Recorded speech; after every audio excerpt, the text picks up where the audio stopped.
BR would have seen that last round is these walk-ups. Wow. BLG, a team that never sits back on the defensive side. You'll see YZ and K-Knight in particular always stepping forward. In this round, we already saw that little bit of a B step, but now they've guessed wrong as the stack heads towards C. All right, they will find a vacant site. They'll get the spike down. Assuming all goes well, carry a couple weapons into the next, but as we've talked about, BLG, a force to be reckoned with. They are going to arrive a bit late to the party. I think the question is now, how much do they invest? Do they decide to just die to the spike, or are they playing for exits? The magic number is 3 kills for BLG. You do that, you've taken out at least 1 gun from MIBR, who've gone for that FPX buy. Right now, just running into Cortezia, who Ghost in hand won't be giving anything over to the other side, but he's been dealt with. Yeah, got his too. Stun invested. And it is just that exit look for BLG. Yeah. I think MIBR doing well to group up here, exit back out towards spawn. When you start considering things like ultimates as well, BLG know that because Verno picked up 4 kills in that pistol round, he's online to a very quick Hunter's Fury, so that also is informing a lot of the decision-making around just executing 4 players to the spike. Sure. And so they fall, MIBR gets onto their second, they carry the 3 rifles that were brought into this round, and they're able to approach this bonus from a pretty powerful position, all things considered. I don't think this is going to be a bonus. Bele-bele kayaknya exit gaming sama Mibr exit gaming kayaknya. That'll set them up so nicely. This a chance to completely break BLG's economy. Already in here in round 3. You see some of the pings on the minimap already lighting up the left side of B. Cina juara 1 loh BLG. Safe passage found across. Now all eyes set forward. With aspas, the tip of the spear. Champions kill leader. Still not on the board. And he pulls out all that utility front B as well. The paranoia now pulls Rusha into garage where the fault line comes down. He can't quite connect the shot. Timing just off. So an exchange of utility results in no lethality. So my eyes turn over towards the A side of the map where now all of a sudden you've got the and Artsin stepping into the long space. BLG 2 in sewers. And remember, Neff used his stun for the garage hit, so that will not be in play. But they're rotating over to this. You see BLG has already pulled more members A. It's a very good read, and this drone only sees the Viper. That's critical, but BLG still hold their ground. Some noise made from Artsin running away from A long, but BLG know that's fake.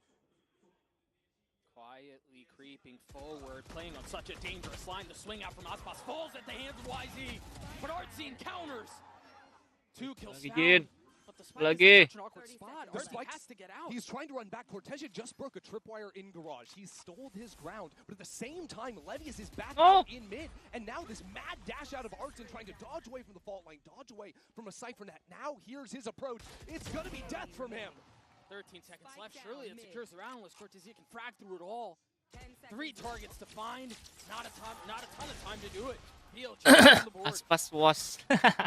Aspas pakai cacat anjir barusan. Wave-nya kacau banget. They see through calmly.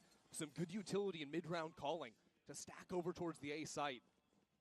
That's now 3 rounds in a row. MIBR have shifted back towards A once the clock. Hello Rizu, welcome. Aspas weave so hard. Holding their ground here, doing nicely with it. That tripwire, almost the bane of Levius' existence. Yeah. The turret. Yeah. And so into the next we go. Good purchase on both sides, an early stun, and a dumpy utility towards A main. Yeah, BLG know that versus these Viper comps, you need to bully them out of the A main space. Thomas, yeah. Otherwise, it just allows lurkers to take that space so freely. So you expect to see the fault line the next couple of rounds. You expect to see players posted up in front of it. That does leave their C side very vulnerable. Really just a cam and a trip, a cage as well. That's a full retake setup for BLG, and it's not like they have ultimates to get back into the side. They just trust their utility and their marksmanship to get back in. Neff, no stun, but silence across the map. Couple of rounds now, BLG have had 3 players stuck on B. Good. Nice. Exactly this, but this time Cortezia shows up massively. Gak dapet gitu. Cortezia. Things quietly settle into a 4v4. They're going to rotate back into all of the space that BLG took away, eh? This is wild. I mean, we're less than 40 seconds left onto the clock. MIBR have players C, have players Garage, have player A. It's lurks on lurks, and now with Artsin falling, they have to go C. They will have 3 there. K-Knight. K-Knight dapat nih. K-Knight dapat nih. Oh Oh enggak. Aspas yang dapat. And now the dash through. The site should be secured. Now we'll see what they do in the post plant. Rushia still has the paranoia. Still a stun for Wisey to play off as well. Aspas's position will be critical here if he can dodge away from that key utility because he's playing so close to that smoke back towards C-Link. They're not playing long. They're hunkering down into the site. The first paranoia out from Shenum. Traded now. Both flashes used. Aspas waiting on the other side of the smoke. The dash is just too much. Reposition, stays alive. Looks to take a fight the second time around. Inferno saves the day. A 1v1 now. Levy is weak, but Aspas worse. 3 HP. It's stiff. Aspas, no. Levius delivers. No. Why Aspas so bad right now? Levius started off the pistol round with a nice kill. Has continued that in the last couple of rounds. Has been so solid playing into that C retake, but when he gets back out onto the site, shows up in a big way. And this is starting to be a little bit indicative of how these teams want to play. You know, BLG grouping up often to fight around the breach and the neon. MIBR going to look to spread out across the map, play these much slower rounds. BLG's planning in these rifle rounds has netted them 2 wins. And it's forced MIBR here off the back of that last one into this light buy with a Guardian, a Vandal, and a Stinger. And the Vandal is in the hands of Aspas, stepping into this tournament for what feels like the first time in his career as an underdog, really. Yeah. And currently, what, 1-3? Quiet start. Quiet start for him. People will be used to also seeing his Jet on the international stage, but he's been playing a whole lot more than Neon in Americas this year, incorporating that into the pool. But this MIBR team was always a team that was underdogs. You know, 11th place, back-to-back stages. Ooh, timing. 24, but the No, bad timing for K-Knight. Talented rookies at the start of the year, and Cortesia and Shenum K-Knight will be pushed. propelled MIBR to the best finish they had ever had Nah, in 3rd place. see? K-Knight Has now die. translated to global success. No, painfully lackluster performance in Toronto. But now the opportunity to right their wrongs. Aspas was able to get the first pick, and now attention towards A. Yeah, decent start to this eco round. That paranoia is nice. They've invested the Hunter's Fury. Beautiful. Popped on the other side. And Ooh, let's go Ferno. Now they're going to swing out into him, and he immediately falls. That's just a masterclass ultimate there. Mantap, mantap, mantap. 2 kills with the Hunter's Fury, comboing off of Shenum's paranoia. BLG have no idea what just hit them. Sure, we'll take a look at it one more time. Verno. Even by no. In this opening map, 7-2 so far. There's that paranoia. And I don't despite have any see favorite Rush has team, no idea really where to go, just teleport so straight I will into enjoy the game. Hunter's Fury. It's a perfect readout of I love Verno on that. to learn from the gameplay, all of the team. Gorgeous. Great start for MIBR on BLG's map pick. And again, we're going to see a lot of this attention towards A main at the beginning of the rounds. Now, last round, MIBR realized that it was a light A hold. A lot of times you're going to see K-Knight playing on an island over towards the A site, and it's those rounds in particular that I think MIBR Yeah. can try to I don't have any this right favorite side of the team. map a little bit more. Different story here in round 6 is it's back to a little bit of a B trap here on the eco for BLG. Trip could be a problem. Especially when there's a fault line right behind it as well. Yeah, and a paranoia. And YZ I just Sheriff. love BLG watch have the them tools. playing because I This can position learn from MIBR is the nice. strategy, You know, they've seen this B hold timing a for couple the of game. times, and they've teased that space a bit, called back towards garage a number of moments. Levius is getting curious. Not going to get an early line, all rotating towards C. And remember, BLG have taken this defensive approach in previous rounds where they just play entirely off the site. And the last time we saw this, it was a retake attempt that ended in Aspas falling at the hands of Levius. It was an even number, but now a Hunter's Fury to follow. Shenum's dead. Nice, That's a spike. nice. Might Oh, fall, just barely dodging it.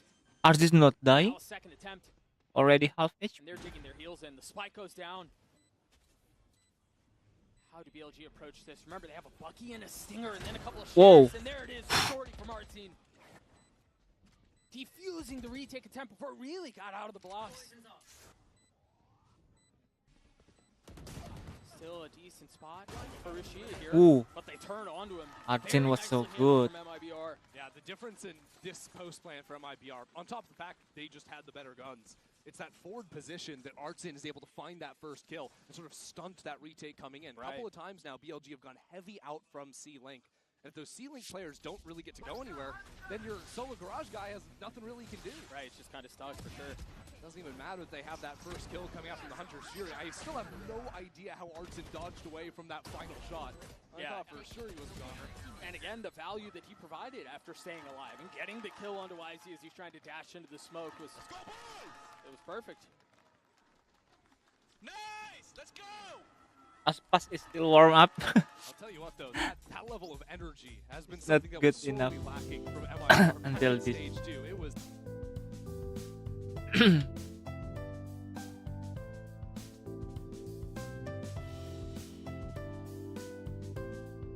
need more practice.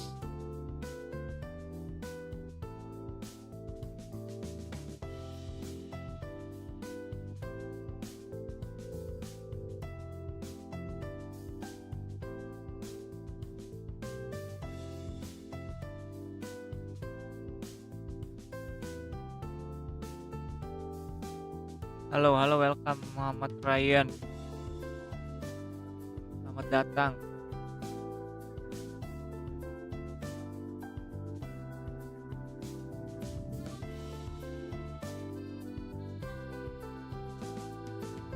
Oke, lanjut lagi guys. I can do bot. could be fighting frantically over the A side of the map. Oh, I love this. Hello. The deep smoke into spawn. Shadow. Ooh. Close it out, and Artsine gets Nice the best one, of GNA. Artsine. And at the same time, a speed up from aspas onto front B. Nobody's home, either here or onto the C side. MIBR just running it over. Yeah, misdirection. all Gak over main the map. apa-apa lagi nonton. Step forward. Lagi nonton Out of lobby. VCT. Again, he goes for these walks all the time, and Artsine's holding for him. But he's weak. Wow. K-Knight, a bullet between his eyes. Cortesia succeeds where his teammate could not. And now we settle into a post plan where MIBR once Nonton again find themselves VCT. in an advantage. YZ has an op. Deploying drone. He's gonna have to find a way to make that thing sing. One way onto the spike is an annoyance BLG have to deal with. They know the site is going to be clear, but still utility left away on that spike. Note here, Shenum does not have another smoke, so as that dissipates, there is no other one-way situation, but the timing seems to be perfect. There's no way in for them to pull this thing off. Not with the operator in YZ's hands. You can't retake the B site. That seemed like coming out of the timeout, right? BLG have this idea to fight so heavily for the A space. Bang bersyukur nggak penonton yang segini. Ya, cuma apa aja, siapa aja yang mau nonton juga bebas. And hold against the lurks. You can't be dying to the spike there. No, that's tragic. But it seemed like MIBR had that contingency. Nggak bisa dipaksain guys, karena ya banyak streamer juga. Kan banyak streamer, banyak penonton, banyak gameplay, banyak game-game yang orang lain juga nggak suka. Belum tentu orang suka dengan yang kita sajikan saat ini. Saat ini kan lagi rame kan Roblox gitu. Santai aja kita mah. Nikmatin aja guys kayak gini-ginian. Nggak usah dibebanin. Dibebanin mah nggak nyaman, yang ada lu ntar lama-lama ujungnya udahan, nggak streaming lagi. BLG, excuse me, on this lighter buy. Yeah, BLG fake a little bit of that fight towards A lobby, but like you saw in the last round, Levius is left alone oftentimes. This time it's on the A side of the map. That is a consistent pattern for BLG. His side of the map will be a little bit more cautious, so he's brought YZ over into him.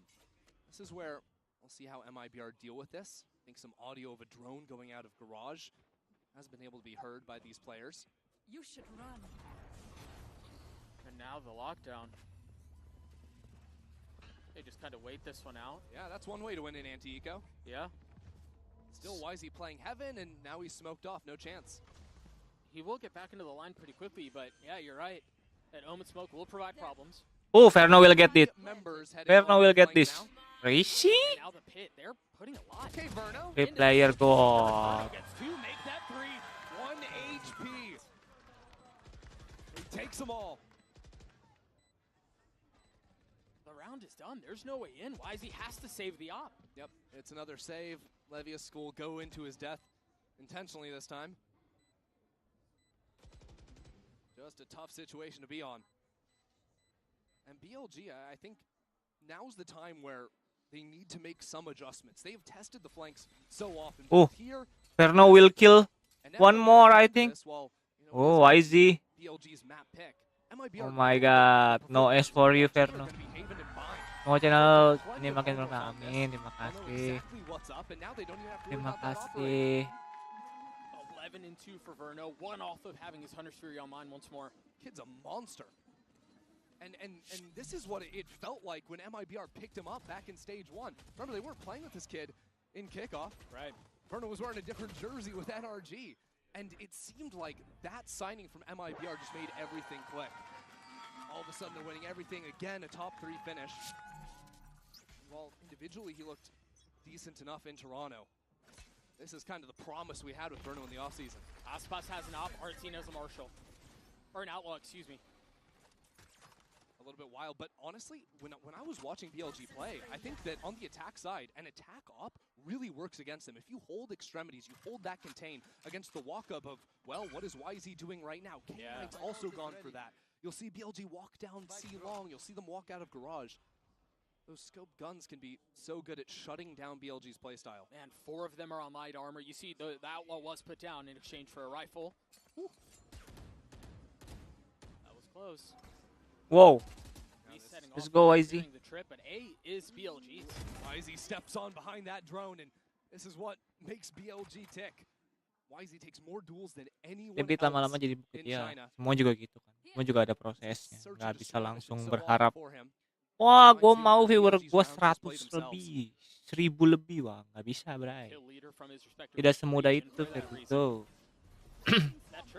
Still hasn't been cleared. Now finally cleared. The TP, the dash through, the wall goes up, the spike goes down. Karena fanatik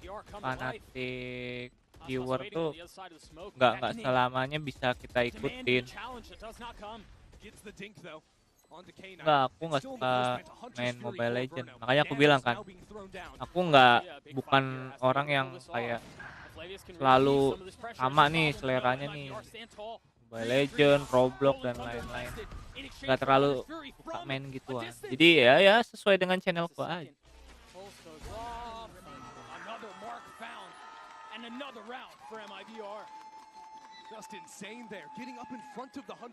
Bukan pemain satu game doang. Dulu pernah kayak gitu. Aku dulu juga pernah main satu game doang. Aku rame yang nonton gitu. Terus pas aku udah berhenti main game itu, udah tuh penontonnya pada kabur, pada nggak nonton lagi. Yang kayak gitu sebenarnya nggak bagus sih, kasih. Jadi penontonnya hanya suka karena orangnya main game itu gitu. Bukan menyukai gameplay streamernya, bukan mensupport streamernya, tapi mensupport game. Kalau orangnya nggak main game itu nggak ditonton, banyak kan kayak gitu.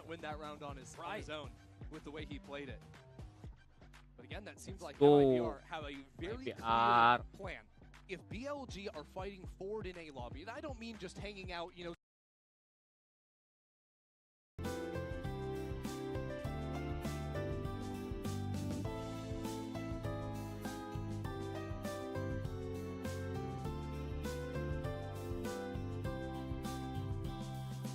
Kalau bikin video ribet ya bang, kayak gitu deh. Udah lama banget gua. Dulu gue juga suka bikin video yang game. Kalau misalnya kamu lihat di channelku nih, kan ada video tuh. Itu juga viewernya udah lumayan banyak kok. Ngedit itu juga. Ya pas aku zaman main game itu rame gitu. Makanya alhamdulillahnya subs aku udah bisa sampai 2000 ini ya karena main game itu gitu. Cuman akunya mulai jenuh, tau gak, main satu game doang tuh jenuh. Jadi ya udah. Lebih nyaman kayak gini sih. Lebih tenang aja. Nggak harus main satu game doang.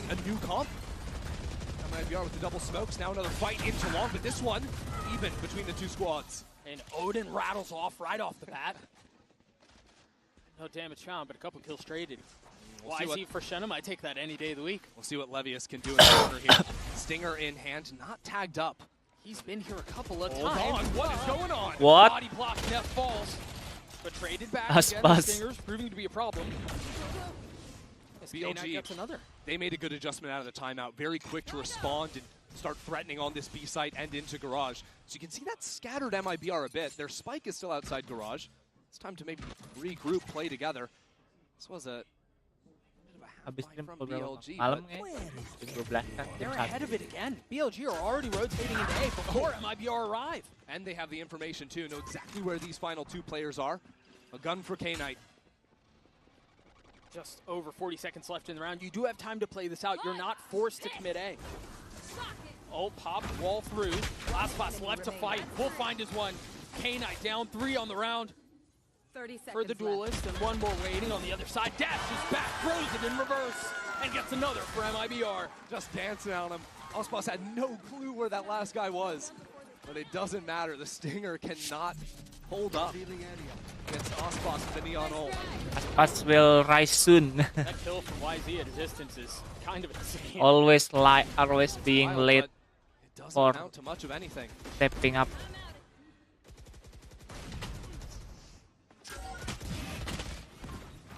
This is now where we need to see the learnings taken for BLG in the timeout. They need rounds. They can't, you know, limp out of this half with 2 rounds. You got to have something more than that. For the first time in what feels like forever, MIBR set their eyes on C. Right off the rip, too. Rashia, the paranoia is going to be really good. It's going to buy a lot of time. Rotation's coming through. The ult has been popped. Levy is the first to fall to Rashia, dancing around looking for another target. Cannot find it. But Knight from a distance does. 3v3 now. Arjun will get them all. And this lurk from Arjun Arxen. will get them No all. utility Nice. to hold him down. He's a little bit too Let's late. go, BLG into Arjun. the site. Aspas takes a step back. And again, it's a slaughter. BLG cannot find their way in. And again, that was off the opening from K-Knight with the ult. And it looked to me like Arxen was going to be late, but that was YZ going into the site on his own because the 2 people behind him are his initiators. They're chucking out utility. They're stuck back in C-Link. Right. So Arxen has a free couple of kills. You can see that dart ping. Helped out so massively. And it's a drone, and it's Neff turning around to deal with him. And And you know, MIBR just running the map. yeah, we've sung his praises a couple times with that dart that you mentioned setting up the kills. Oh, it's going to be a Clash B, isn't it? Swinging no! into 3, and all 3 found. Oh my god. It's a slaughter. So fast. It's a disaster for BLG. Aspas isn't done yet. Pushing the pace, looking for another, will find it. This tournament doesn't make any sense, Doug. Think of the number 4 seeds upsetting number 1s. Even just yesterday, G2 went down to Heretics. And it's MIBR leading the first half, 10-2. A flawless round to close it out as well for MIBR. This team didn't make playoffs in Americas. Go. Too easy, I think. I think too easy for.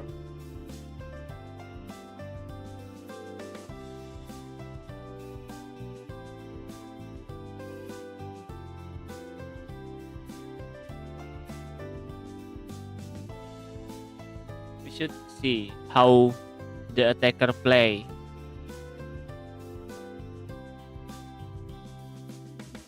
I don't know, maybe this is the attacker side.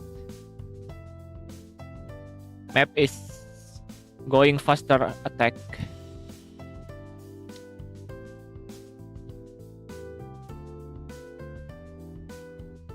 Let's see the MIBR defense. I thought Cortesia is the weakest defensive, I think. But if you meet Verno or Arjun, they will different. They will push Cortesia side, I think.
MIBR.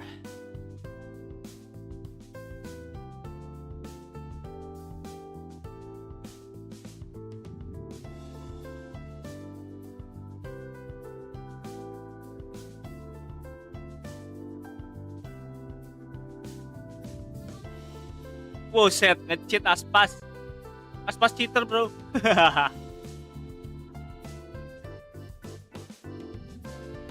Were so clean. BLG gonna start things off geared up towards the seaside, which is light right now.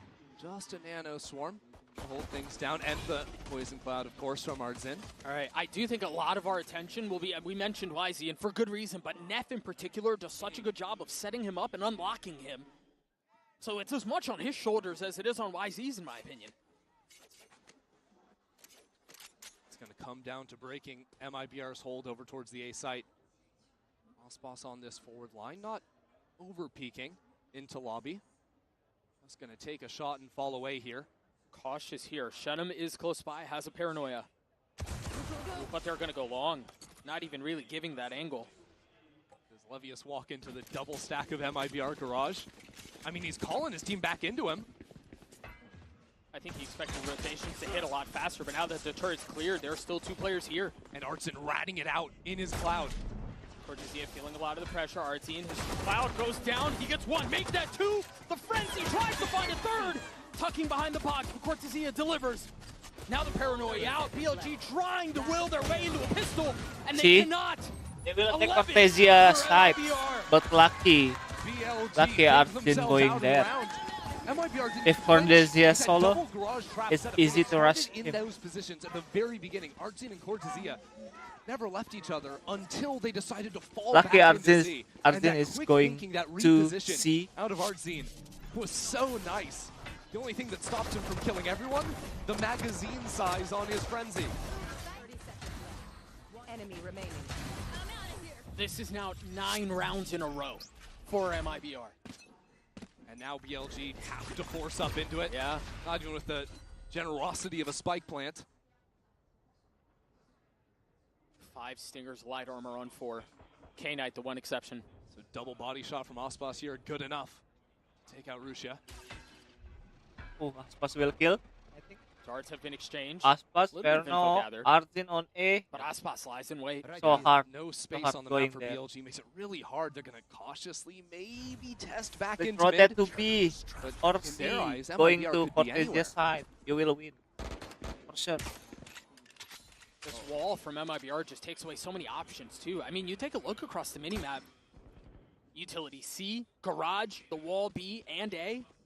BLG might have done the right thing, though, by making that noise B, by not showing anyone A long. They've now pulled the rotate away from Verno, so only 2 players to hold them right now.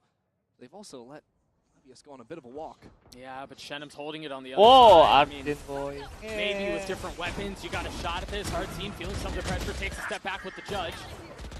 And they try to brute force their way on A. So far, so good. They're succeeding. 30 seconds left. They've gotten the sight. They just don't have numbers, and they really don't have the guns. Chip damage well onto K-Knight. Look at Russia. He needs to keep going forward. He needs to find something for his team. Upgrades into a Guardian. Entrenched in the smoke. Waiting for the challenge. And as it goes down, the kill goes up. Cortezia finds it. K-Knight Oh, dropping Verno down from heaven. Into 1v2, swings it, delivers a dink. Still more damage to be dealt with. And Cortezia avoids disaster as MIBR get the round. That was the force up as well for BLG. That was the last chance for them. Just an absolute stunner to open things up here. Good hold out from Shenum. Bit awkward here with that flash connecting onto a teammate. As YZ had to try and turn back around into the judge. He ends up eating up the breach blind.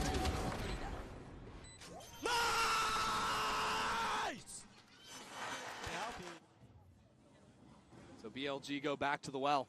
Again, it's not pretty. No, it's a shallow well, man. And now there's an outlaw in the hands of Aspas. Only half armors except for K-Knight.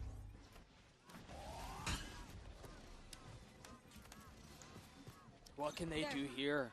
There's even an alarm holding this heaven jump. And they hadn't seen that one. They hadn't gotten that far up, and they've also only played, what, 2 defensive rounds? Look how quickly MIBR have started shifting over. Completely prepared. They smell blood in the water. A bullet between YZ's eyes as Shenum gets 2. K-Knight tries to open up the site, but Cannon, the spike is well out of reach here. He didn't even pick up the spike. No, it isn't. I don't know that he feels safe enough to at this point.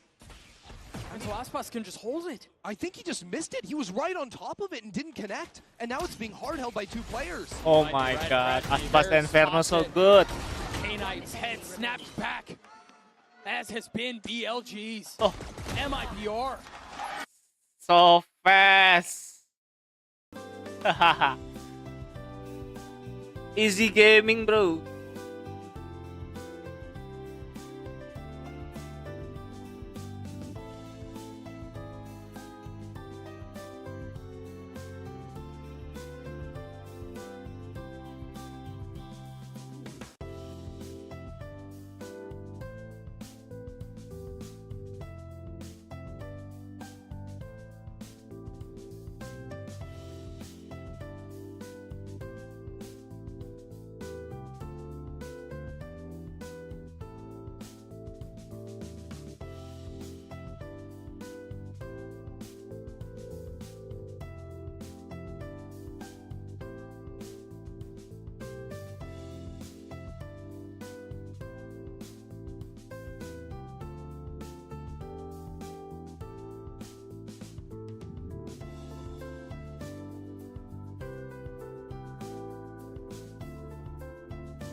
No, ads coming. Skip.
Kita musiknya seru.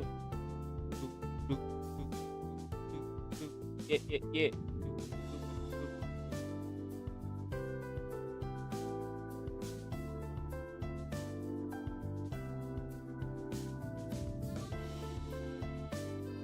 Pilih-pilih game.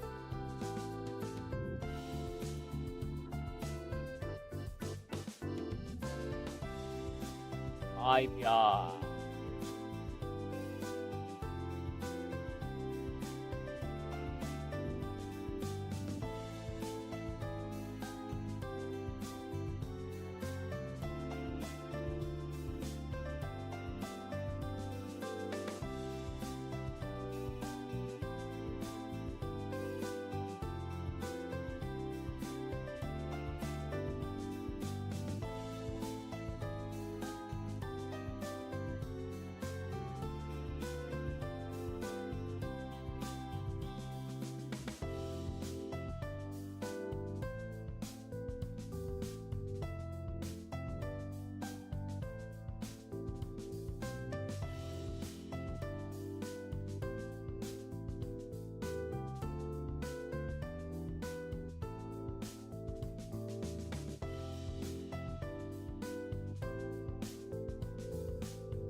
Numpang, ayolah, nobar lah, jangan numpang.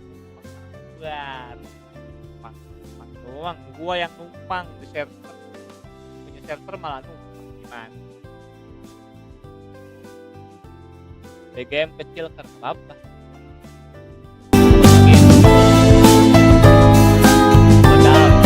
Meledak.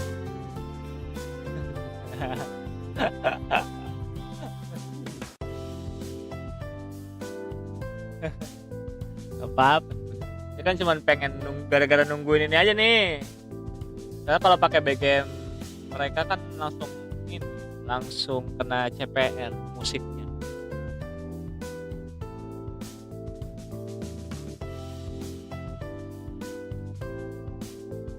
Nobar lah RRQ. Habis ini tapi habis MIBR lawan Billy.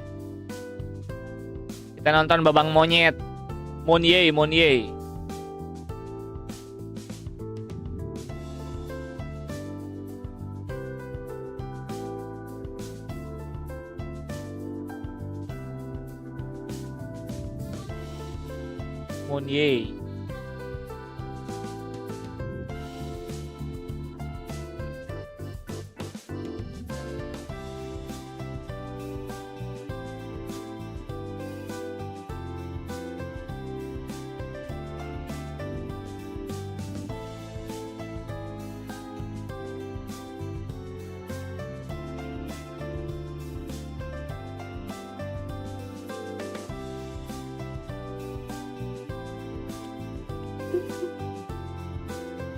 Cepet banget ini, bakalan ya paling jam, harusnya kalau 2-0 nih, kalau 2-0 jam 11 kurang udah main nih RRQ.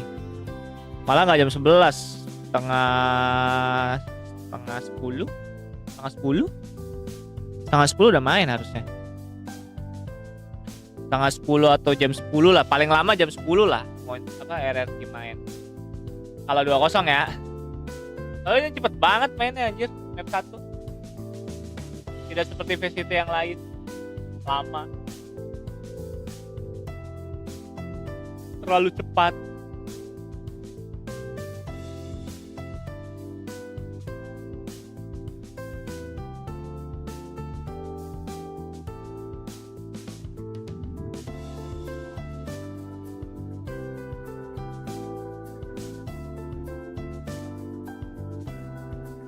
Troublemaker 2 udah sudah rilis.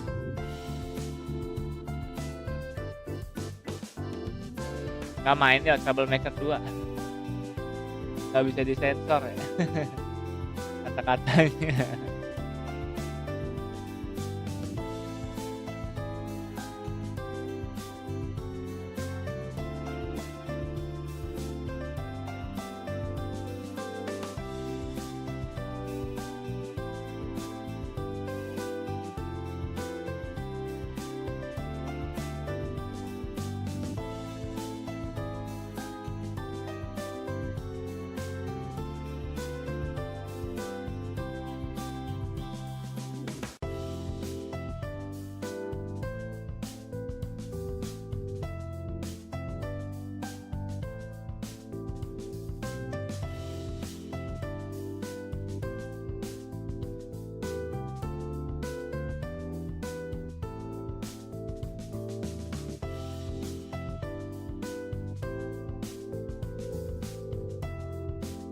Aspas waylay.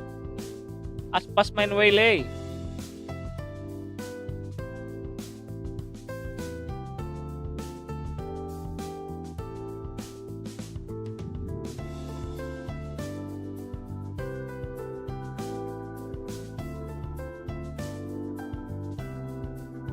Aspas main waylay, guys. Udah bosen banget kayak. Bosen main neon. Waylay aja bang, waylay bang.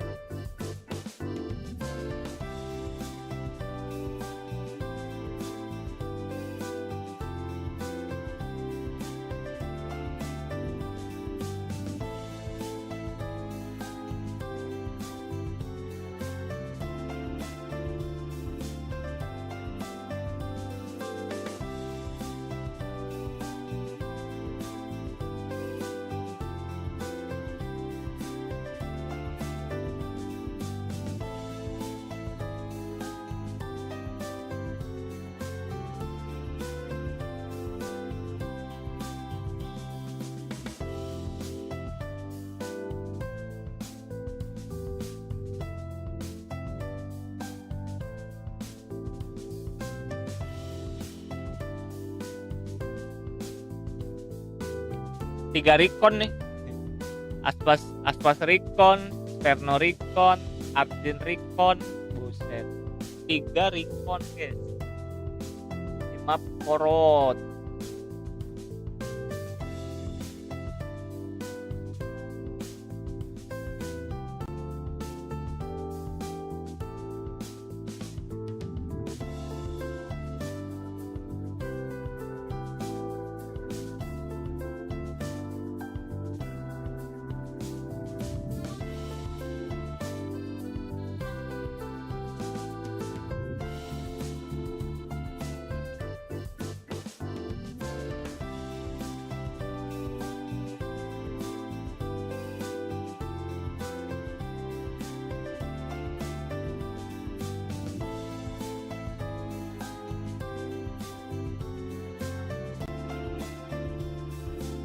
Yeah, here we go.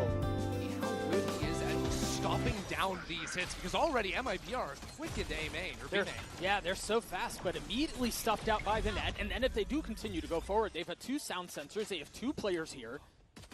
Interesting too that Cortezia put down that A or B exec wall just straight down the site. The rest of the team maybe trying to go back into mid, and I think it's important that these players from MIBR are able to challenge up against YZ and Knight. Otherwise, they're not going to be able to really sell this rotate at all. K-Knight tucking behind the wall. Cortezia has been left to go explore and try to sniff something out and see what he can find. But of course, in very BLG fashion, they get a little antsy, they get a little curious, they decide to go exploring. Cortezia swings around, gets the best of the Sova. But YZ is still continuing forward on the lurk. There's no way this is expected. Slips the net, gets the kill onto 1. Now they have to turn attention forward. Do BLG crunch in for main? Got Nev who's considering it, but they're waiting for us on the other side of the wall. They've actually left YZ on an island. Verno ini tajam kali, guys. And now, as a matter of fact, all of a sudden, Cortezia is up into mid. He's got a chance to come in from behind on BLG. Cortezia creeping forward, playing on the other side of his wall. As it goes down. Patience.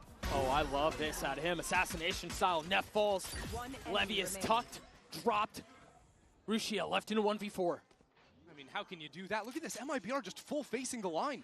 They know exactly where the guy's gonna be coming from. Good kill first. 8 armor, 92 HP for the controller. Forced into a miserable position and asked to make art out of it. Shadows traveling. Trying to do his best to section off the fights as much as he can. Aspas getting a little cheeky with it, but not given the fights. Rishia is running out of time as well. A second tag onto the duelist. And he realizes options are essentially non-existent here. Okay, Swing out. pistol round Aspas win. gets the kill. MIBR. MIBR. I mean, that was a wild round, right? BLG going for the double walk down through mid, but I can't help but feel like YZ pulled the trigger way too soon on the B main flank. He sees one player on his screen. He knows no one else is really anywhere on the map. I would have thought. And it's, I think, a little bit of the patience as well that you see from Cortezia on that mid flank too that pays off for him. I think there's a world where if YZ is patient with the trigger discipline, he could have 3 kills there in B main before anyone realizes what happened to him. And again, he was in such a bad spot. He knew he had position, but his teammates couldn't help him because of the deadlock wall that was B main. Mati nih, YZ. Aggressive out from BLG towards A main this time around. They want to take the fight towards MIBR. K9 picks up the orb as Aspas steps into mid. Now, he's Oh my god, Aspas! Why so bad? And he loses it, and all of a sudden, it's donated. I'm freaking out. I'm freaking out. That's a Phantom just dropped up in top mid. And now K9 has a kill as well. Is that actually... That's recoverable for sure. Yeah, it is. But it's going to take some time.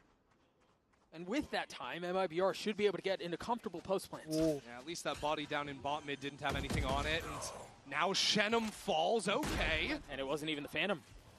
Weapon now upgraded in the hands of Neff. Battered and bruised, but still in a position to fight. Still ready to go. YZ connects onto the Sova with the Frenzy, and now it's our team left in a 1v3. Can they find a way to avoid disaster? Watch your back. DP saw. He's got knife. Right. Oh my god. A tragic punctuation point to the round for MIBR and a thrifty win for BLG. Yeah, the MasterCard thrifty, and I don't know what exactly the idea was there with Aspas going on a journey into top mid on his own. Does feel like Oh my god. Duelist is getting a little bit ahead of DP the saw. way to finish it. Uh-huh.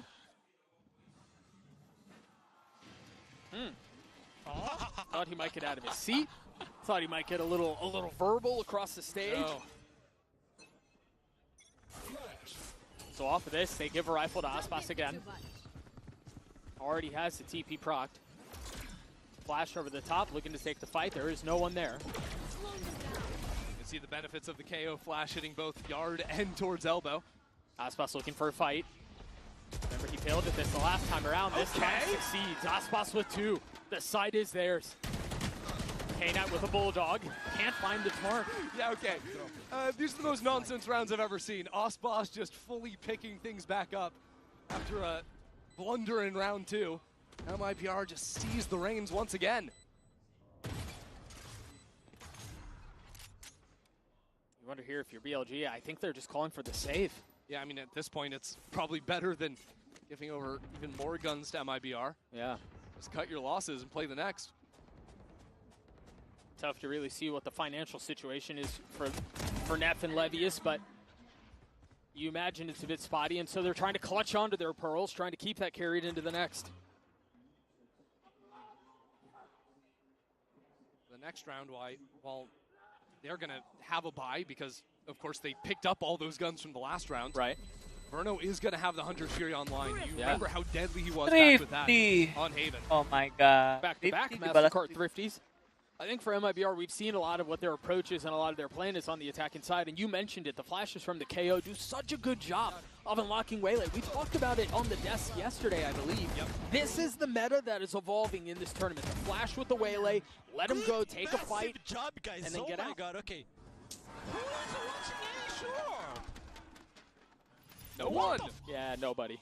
Well, nice save there from production. Yeah, Didn't catch that one. A little bit of a different reaction from our coaching booths compared to round number 2, but here you go. See some of that speed with the Waylay. The knife out. Aspas takes the fight, waiting for a second challenge. Good night, brother. And the follow-up, too, from Verno. It's only the spam from K-Knight to try and equalize. He's going to get caught in the drone. He's weak. That was beautifully played up mid by MIBR. Primarily aspas. He goes for that double dash towards Khan there, but then freezes. So that reclear with the stun doesn't connect on him. He gets the one kill, dodges away. Verno takes his place. Nice trade. Neff falls, leaving Levius in a 1v3. Yeah. And he's so far away from the play. I found from watching Neff's deadlock in the finals, it was kind of hard for him to play off of his stuns there. You can see where they are on the map. And the positions he was actually trying to work with, I don't know how to draw apparently, but the positions he's trying to work with so often struggle to capitalize off of that. Saving. Off the wall. Time out. Oh no. BLG try to adjust against some of these higher tempo execs. The last 2 rounds have just not even been close. It's been a blistering pace from the attack. Fast game, I think. Let's go. Maybe we get a We need timeout pretty Fnatic early on. You saw some of the frustration. Yeah, that's beautifully played. The patience What there. a boring He's not match hit by the this stuns. There comes Verno. Even this extra layer of arts and Easy scaling win. forward.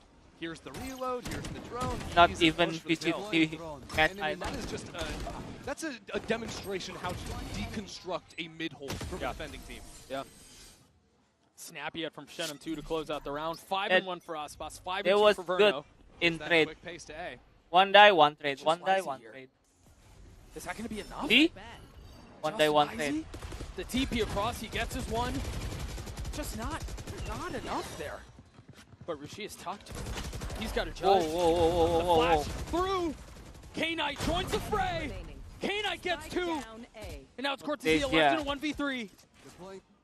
And already 2 Done. players approaching. Quick on the flank. 45 HP, he's left alone. This is going to be difficult. He spots his one. No real idea of what's waiting on the other side. And as Neff creeps forward, Let's might be the go. easiest kill of his life.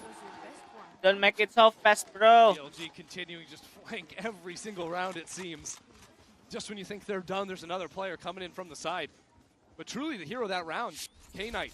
In main, after YZ, gets his kill after the little bait and switch there from MIBR. And Rusha's blinded up. It doesn't matter because K-Knight came out of the lane and just fries. That's his card as well. Didn't catch that the first time around, but beautifully pings up aspas.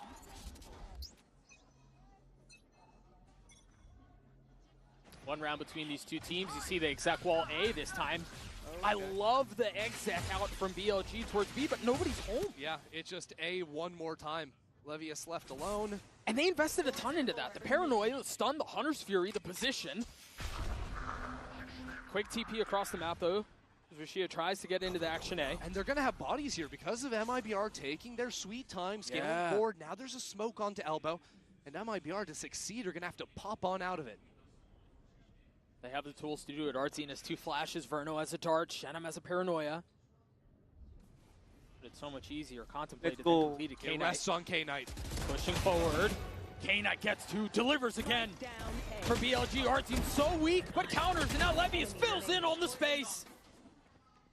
Aspas a 1v4. 1v3 now. Oh my god. He doesn't have his flank covered. Rashia cleans him up. We're Aspas tied at got 3. pinched That's off. just back-to-back rounds where K-Knight's the best guy in the server. Yeah. That quiet reclear. BLG love to go for these contact Is this plays, map these map quiet it for steps BLG? back into space. And this time it comes after knowing, hey, they've pushed anyone out of B main space. They've got a couple players that made sure there's no one in mid. You highlighted it perfectly, man. K-Knight was a guy who had to deliver on that fight.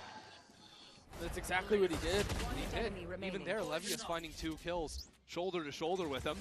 It's exactly what you're going to ask for. So MIBR go away from A and back to mid. Still no timeout called from other side. Paranoia, just a little short. It's because Aspas' pathing is different this time. Last time they heard the double dash in mid. It would have been hit by the paranoia. Shenum gets picked on B main too.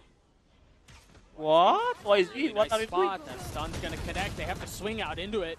Aspas shoves the barrel of the Vandal down his throat, but Rashia counters. And now they can speed up towards A, but again, down in numbers. They have the pit, and they have Artseem's ult. I mean, this is funky. That pick gives them a lot of space to work back into CT, but BLG are doing everything. They're clearing away A main. They've got 2 players coming in from mid. Really, it will be Cortezia inside the smoke. K-Knight has a dart. He's been so good. He's been so good. And now Levius is going to drop his pit too. Green goo everywhere.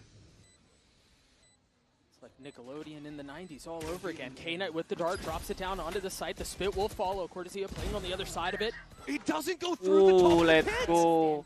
Cortezia left in a 1v2, and BLG's numbers advantage is just too much. That was insane. The fact that Cortezia wasn't actually tagged by the dart there, it seemed like he was maybe in the perfect position to capitalize. But Levius gets back in there, takes those kills, and gives BLG the lead. Enemy tag. So much riding off these 2 kills from Russia. That's I don't know how many rounds is that in a row now, where BLG are forced into like this awkward spot where somebody has to step up. 3 in a row. Back-to-back K-Knight and now Russia. Yeah. And if they're the ones who continue to answer that call, you look at someone across. Nice. This is just a game.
That's what's coming. They haven't really been able to solve it. This time, a 3-2 approach from the attack. Other ideas they could play with is just, you know, fighting more aggressively for the main space. That's actually an attack smoke they dropped down in B main. Look at how far back Wisey's playing off-site. He's hanging out all the way back there. Take flight. Yeah, with Artzine's ult online. Can play for a faster rotate, retake. What more of the idea is than that. You know, you'd expect Neff to be the one playing off so that the sensors stay up, but this A-pop coming in hot. And the sensors go down. Cortezia has a lot to deal with here. 2 members of BLG have taken this space, trying to tuck their way into this so it could strike a little bit later as the rest of the defense starts to encroach in around the site. Good patience. They've lost the site. This is wild. Neff has to deliver here, and Cortezia has no idea. Verno committing to getting the plant down. Neff has his ult. Wisey does too. Now Russia creeping forward, gets the best of Artsine, looking for a second and delivers. The Paranoid will connect onto Aspas. It's another slaughter as BLG emerge on top. That's just unreal. MIBR know exactly what BLG are going to do, right? They're still looking for the flanks, trying to deal with it, but they're looking the wrong way. Neff just pushed through A main. It doesn't matter if his sensors are down or whatnot. It's aggressive style from him, even choosing to split away from Russia. Yeah. Those players could have played together. A lot of teams would stick those 2 players together.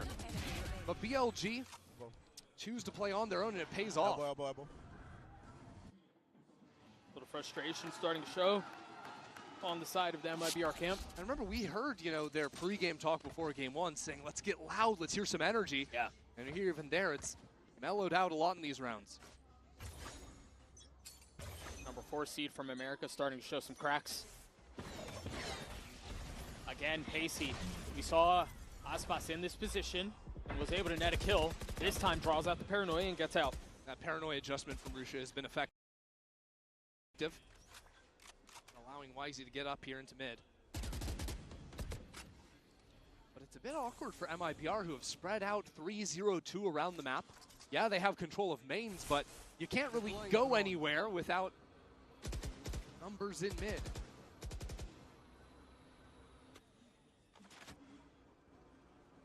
main cleared out. A drone traded on the other side, only spotting Shenum, who has technically been responsible for holding this side of the map by himself previously. And now Wisey all the way down into bot mid. This is a guy that doesn't rotate to flood retake.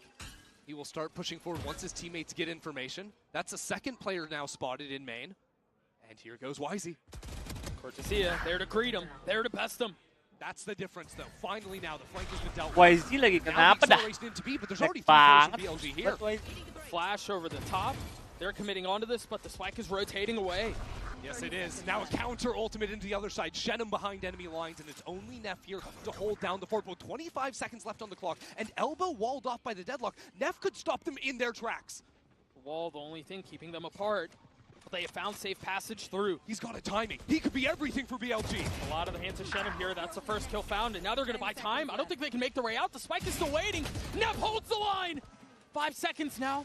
The spike will go down. Aspas gets the best of K-Knight. And Levy is not able to play spoiler. Now left in a 1v3. Into the swing. The high-low is too much. Artsine gets 3. MIBR gets a 4. That's crazy. 1 second left on the spike to go for the plant there. Neff was almost the hero for BLG. YZ so And it's in weak. these slower rounds My God, especially, I think YZ, Neff why could are be a you monster. doing? What are you doing? But MIBR can fight their way out YZ of that is choke not point, YZ even against right the now. deadlock wall. Why is he on Called a peel time away. As soon as they competition? heard Rush's omen, What is head over gold to the B one? side. Yeah. This competition so It bad? does feel like these rounds live or die by whether or not the flank is controlled. The lurk is bested. If BLG are able to continue to abuse that, they seem to find success. Right here. This A side looking a little bit light from BLG. Yeah, but it is Rashia on the other side. 7-7 so far. And K-Knight's not far off. Wall goes up, the spam through, that will connect. And he gets out. Hunter's Fury looking for a little bit more damage as YZ looks to join the fight, looks to join the site. Yeah, Knight got tagged up by it. So now with K-Knight onto the site, MIBR, slow things down, start to creep back up into yard before they move on in. BLG creep back just a bit, playing this dangerous push and pull. A tap of the Again, though. spike, Verno now committing. Another round, a double flank for BLG. This time Aspas is holding, but he's only got 20 HP in main. That's so much to ask of. He still gets his one though, and he buys time and gives MIBR the numbers advantage. As the spike ticks away, BLG are forced to answer very quickly. Do they commit onto this? Do they save? They should have enough money to do so. So all eyes set forward. The dart, the wall, Cortesia on the swing, gets the kill. K-Knight beat up a bit, and that might call it. Neff is rotating away. I think they're done here. You leave K-Knight out there to maybe try to get a kill, one off of his ult, but no. The weapon's more valuable. Cortesia's movement there, real nice to step back in front of the retake. Just catches Wisey in motion. So, we're all tied up now. These teams getting a little bit better of a read against each other on this opening half, but there's only 2 more rounds left to play on this side. And I do think for BLG, this felt inevitable, right? We're talking about the #1 team from the CN region. We knew this was not going to be a walk in the park, regardless of who they were playing against. So honestly, I'm more curious about how MIBR responded to this, because the first map was a stomp. They were all confident. There really was no reason to doubt. It was happy days. But now that they're getting punched YZ back nya in the busuk mouth, banget, now that they're guys. getting pushed, Parah how ini. do they respond? That grit has been something that we haven't really seen from MIBR this Right, year, right? exactly. When the highs were high, they were YZ ini, YZ.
throwing darts for his team. Aspas is already up in heaven. Seems like a bit of an overreach. What a hold. Out from BLG. Oh, Verno gets his 2. fair, But Levy's okay. bests him with 3, and BLG take the lead. Last round in the half. Not sure what MIBR have seen in terms of where players have been playing on the B side. I don't think Levy's have been playing up into heaven a whole lot, so maybe that was the read, as there's no one here. We can just get posted up there. Levy's was even hit by the flash. Wow. But it had timed out, the timing just not connecting. I mean, I don't know how much faster they could have gone. I felt like that was full octane. Yeah. And you'll sometimes see things like this, the timings on exec pieces, the ever so slight left, because that's just a difference of a half second between Aspas getting there. That can be... It's the same hit. It's the same hit. The paranoia out. The Hunter's Fury through, and this time it finds Verno. Artscene falls. Aspas swings into his death. And now paranoia traded. Shenum trying to respond. Will.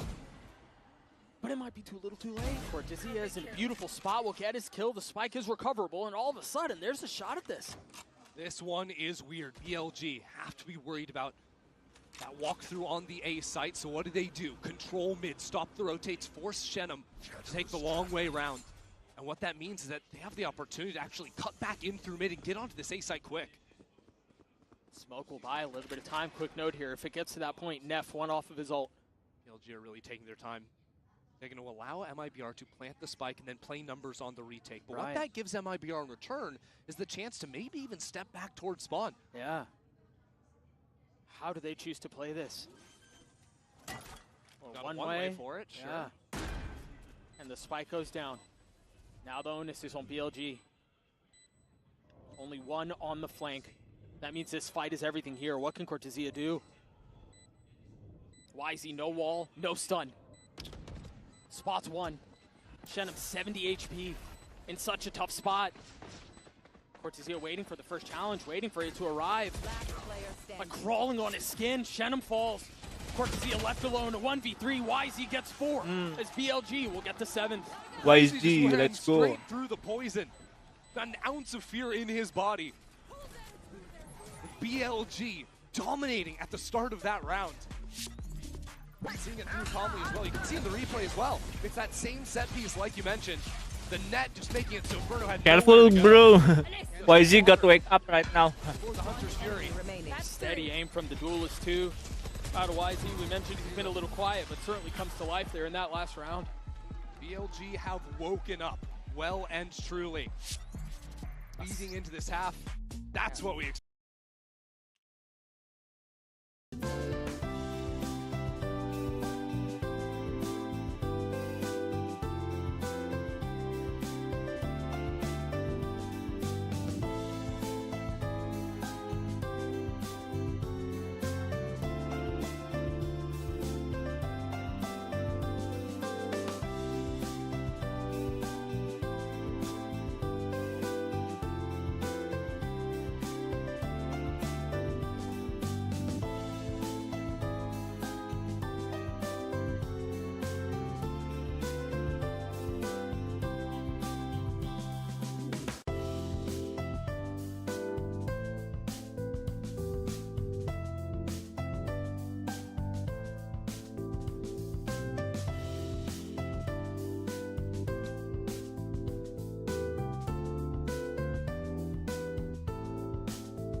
game was big. Take some of the pace.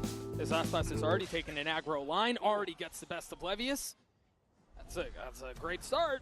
Yeah, I mean, absolutely. No threat on the A side of the map whatsoever. And now over on B, well, if you try to exec in here, Artsen's been holding on to the knife. So that's an easy way to shut down any chance of execing. Unless you die before you get a chance. Yeah, let's try not to die. All right, That's step one. Gets the info, though. Drops the knife. Only one found. Okay, so MIBR may be layering their utility at the same time a bit too much there. The wall goes down, the snake bite, and the knife. And yet it is enough to encourage BLG to step away from the B side of the map. I'm inclined to think they should know that, too, given that only one was tagged with the knife. The thing is, MIBR can be happy to play 3 towards B because of aspas' position. Now they know there's 2 players at least in mid. aspas has full control of A main. Pesky little drone. You're right, aspas hasn't moved at all, so they're going to rotate back into the man who started the round. Finding a kill with 1 bullet, if I'm not mistaken. Make that 2. He got his. I mean, even look at the damage on K-Knight and YZ, 40 and 70 apiece. Still kind of thrown in disarray here. I mean, she is still playing all the way back B. Yeah, you've got 20 seconds to exec A on virtually no HP. Your only guy with health is not with the rest of the team. And for as much as we've talked about aspas, Verno has been just as good. Drops the shock, tries to buy a little bit of time. 13 seconds left, realizing if he just wins this fight now, the round is secured. With 8 seconds left, it's all a matter of time. And as the hourglass strips away, the spike is out of reach. It was a little messy. Wait, they could let him live here, and it's actually worse for them. They go ahead and hunt down the kill anyways. Think of another ult for Artsen. They got their pistol, though, and that was something that, I mean, they needed, something that they struggled with. Really, all of stage 2. Yeah, you think, yeah, stage 2 was a struggle. This game, though, won the first and ended up getting things a little bit messy. aspas may have donated a Phantom over to the other team. Well, so I think we'll see MIBR not do that, or at least try not to do that this time around. Get this guy! Nice! That's really good comms. Honestly, brother tried. He tried. All right, yeah, we will see what the adjustments are. This time it's just a Marshall enhanced aspas. You can't give them a Phantom if you don't buy the Phantom. Right, but you can still lose the opening pick if YZ gets another one with a Frenzy. Artsine trying to fill in. YZ on an island. Shenham and Artsine both side by side, getting the best of BLG. Just a tiny sliver of health for the remaining controller. Verno will snap. Verno will get the kill. MIBR will tie us up at 7 apiece. Yeah, he's quick with it there. Dude, I'm going to go ahead. I'm going to ask it. I'm going to say it. Say it. Where was this team in stage 2? I don't know, but not Los Angeles, California. Good night. I mean, they're just playing with so much confidence. And again, I think grit is the most impressive thing. The MIBR of old would have crumbled. Yeah. They would have never even been in this position, much less had the fortitude to hold it together. And you think about a team with 3 rookies to the America stage, let alone the champion stage. Yeah, I'd argue 4. I mean, our team wasn't there a ton. Oh, I love this set! Whoa! aspas going crazy, bro. BLG were in 0G and he just comes in and kills them all. That was unbelievable. Waylay believers rejoice. aspas gets 4. He knows what the people want. Question is whether or not he gets a chance to do it. He is 1 off of his ult, so you imagine you want to let him off the leash. Go make a play. We'll see if he can find it. They know where he is. The king returns to the international stage and does it with an ace. Let's go, aspas, wake up. We waited. aspas is back. Look at this play. I mean, he does it all himself. There's a paranoia too, but everyone's trying to jump. They get paranoid. They're trying to jump away, and they're just caught in the air. That was so sick.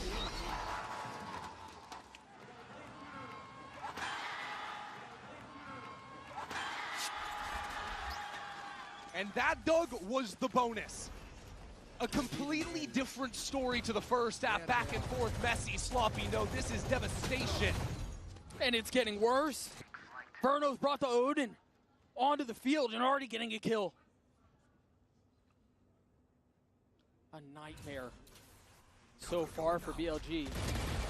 And yes, they're still in this. Yeah, they have an opportunity to fix this, but this all beautiful aspas continuing to push the pace. This time they have overcooked, but Verno's there to pick him up. This is danger. This is not secure. This is not safe. And the Annihilation just plucked up Shenum. This is now BLG with a numbers advantage. They don't have the rifles, and there's 2 players now on the flank for MIBR. Timing is everything. Artsine has a knife. Did you hear that? He did hear it. Still, oh, but he doesn't get the kill. Levius gets 2. What? Mastercard Thrifty is BLG swing back. BLG win? There is just Oh my God. absolutely no way. This game is all over the place. He should have never gotten away with that. I mean, they heard Levius pick up the gun. They see the gun coming out of the poison orb. Poison's off. One enemy remaining. Levius still is able to adjust and get the second. A roller coaster of emotions for Fraud. No real time to think it through as we're right back into the next. And op online for aspas. Okay. Early knife, early spam, 2 found. But no blood drawn. Oh, the counter is there from K-Knight. Beautifully done. He knows those lines himself. And now MIBR are silenced into the round. But the telltale sign will be the re-clear of A main. K-Knight's come over here. There is a drone, and they need to use that to deal with this operator. That's exactly what they'll do. You see aspas repositioning. Still a chance to make a play. Shenum's the other one. Plucks Wisey out of the sky. Doubles down onto Neff. Just like that. They respond. This is a round of 4v5 after the disaster that was round 16. aspas and Shenum have just turned it right back around on its head.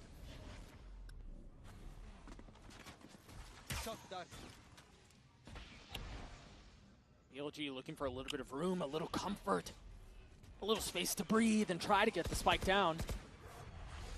But not fully committing onto it yet, setting up in the crossfire first. Cheeky little lurk out from Verno. And the spike goes down.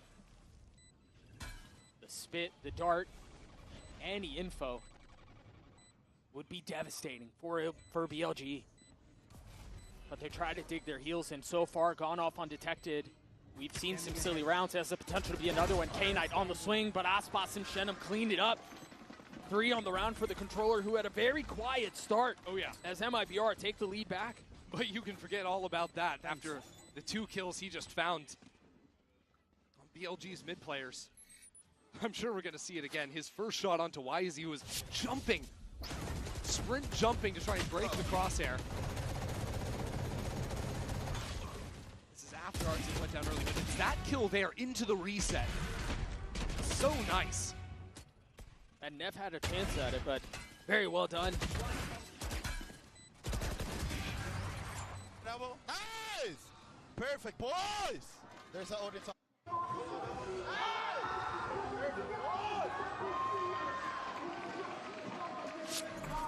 And so off of that, a timeout is called from BLG. A brief moment of rest.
Let's go.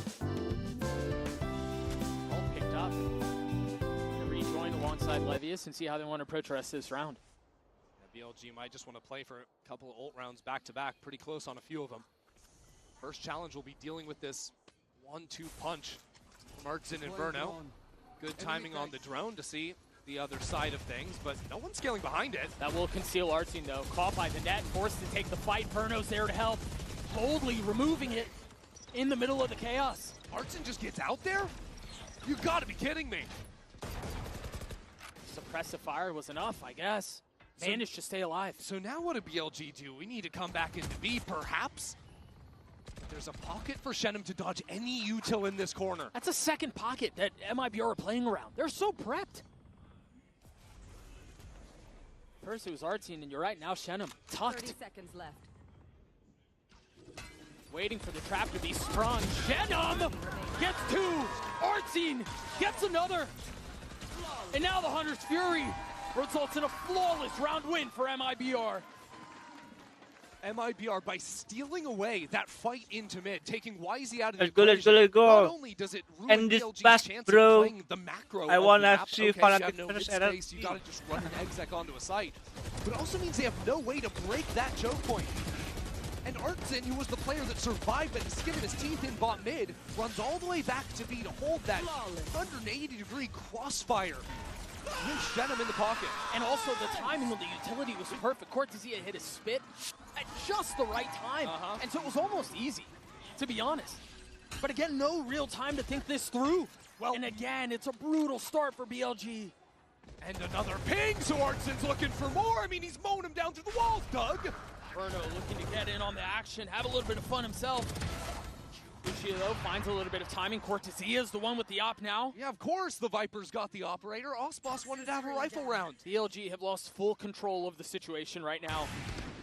And a leg, too. I mentioned it earlier, it felt like it was bend but don't break, and they were able to live off of that for so long. Oh my MIBR god, team Cortezia.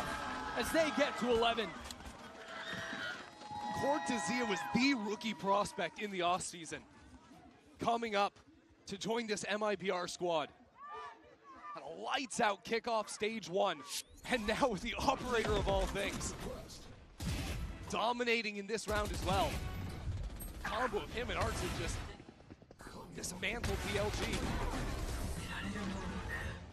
Nice! Let's go! Woo! A complete subversion of expectations, but the job's not done. Does he stick that ult?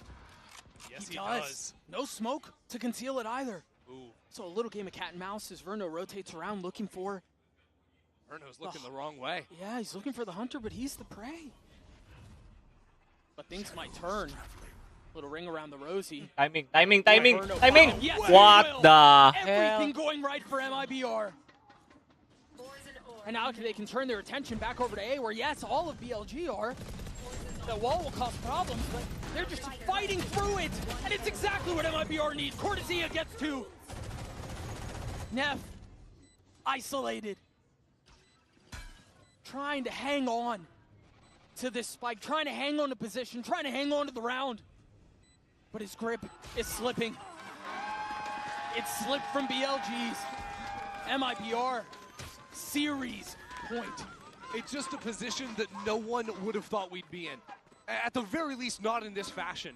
Right, from the 13-2 scoreline on Haven to now, a dominant second half out of MIBR. And these rounds are getting chaotic as well. BLG are throwing everything they've got at MIBR. The ultimate into the back lines. Verno's doing his best detective mission to figure out where this guy is at. But MIBR somehow seeing the pathway through these incredibly chaotic round states.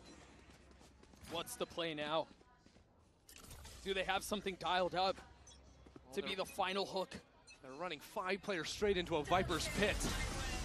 They can bully him out of this if there's not enough help. Cortezia must be careful here. The drone to lead the way, and now the spam through, and once again, an obfuscation of sightlines, the paranoia through. And as one goes down, you see BLG hang on to theirs. MIBR have to be worried though. Mid-space is a question mark they're not really sure about. They don't know if people have stepped up into the pit. Now the net as well. They're stuck in the open. Paranoia is going to tag onto Shenum. He's got to be careful here. The Hunter's Fury will join as K-Knight tries to line it up with YZ, following the red carpet that's been rolled out. The site is now theirs. YZ gets another. Spike planted. Can they close this out? MIBR, plenty of money. No real reason not to go for it, but they take a step back. They let it reset. MIBR have Artsin on the flank. He will be the way back into the round now for MIBR. He's got his ult. He's got to get these kills, though. Not able to find them. Both fall. Aspas left in a 1v4. Tries to slip his way through. Position given away. BLG do not relent. They're not done yet. BLG reacted very nicely to the Viper's pit being dropped down in main there, countering out with one of their own, then signaling into the site. Sova dart into the Hunter's Fury. And this is coming down at the same time there was a net into back site. So Shenum had actually tried to teleport away before taking the net out of himself. He's just a sitting duck. The follow-up from YZ there is nice as well. And Aspas just showing a little leg, and that's what cost him his life. But MIBR are able to invest into this. They still have Nodin, they still have an op, and they still have Artzin's ult. Is the solution just B execs for BLG? Is that really it? You know, they've played a few of these rounds where they step up into B main and then drop down that sensor to stop any refight coming through from MIBR. So this time it isn't that acceleration into the site again. Aspas is up really far. Remember, he's got the op. He's got to clear the drone, but can't. Aspas has to give the line up. So BLG, after pushing that player out of mid, now set up to go back into B again. Paranoia line ready. One big difference here is this. Artin was on the other side of the map previously. Now he can stall this hit out with his ult. And that deadlock wall instantly busted down by Verno's Odin. The question is, do BLG just wait for this to go to. out and then they re-hit? They have to. They have no space anywhere else on the map. They've decided to stop playing for alerts. Let's go end this fast, Now bro. they're tagged up 3 players spotted. Tells MIBR everything they need to know. They're not rotating off of it. Both teams know what's about to go down is a matter of skill. They're not scurrying back B. The spam through from Verno, denying entry onto the site. Cortesia trying to do a bit of the What? But Aspas gets 2 with the op. Verno Aspas. gets another. And now the ult popped. Artsine paves the way. K-Knight left in a 1v3. Let's And he will fall. go.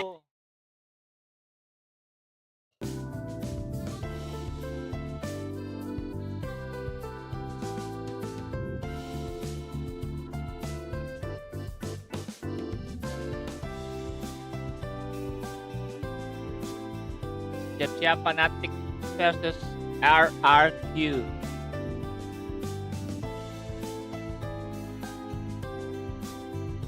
Is that gaming, guys?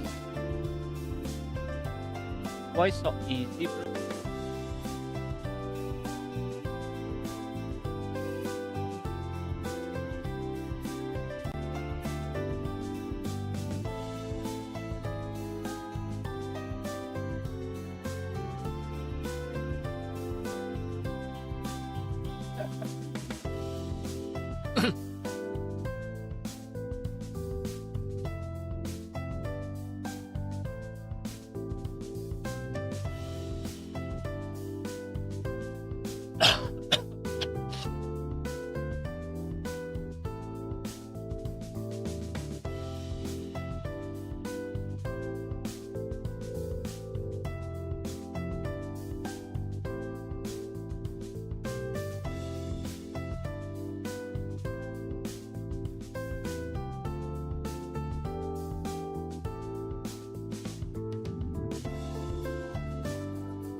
Let's go, let's go, let's go.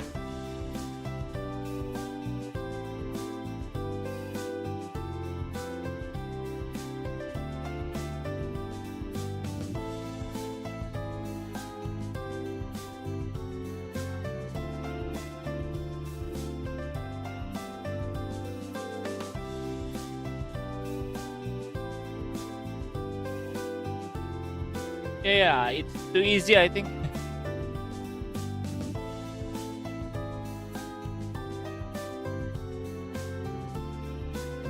BLG is not in good performance right now.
Iklan bang, iya iklan. Soalnya gimana ya, masih nungguin. Keren.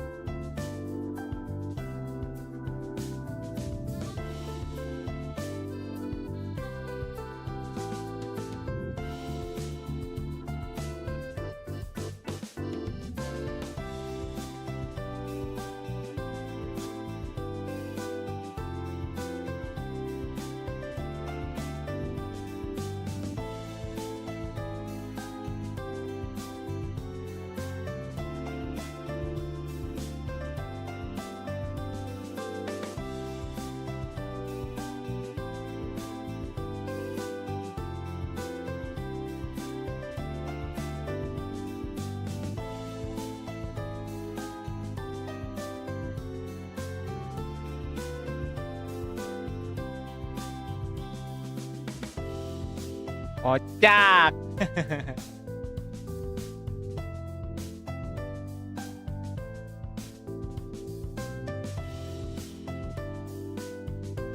Aku aman.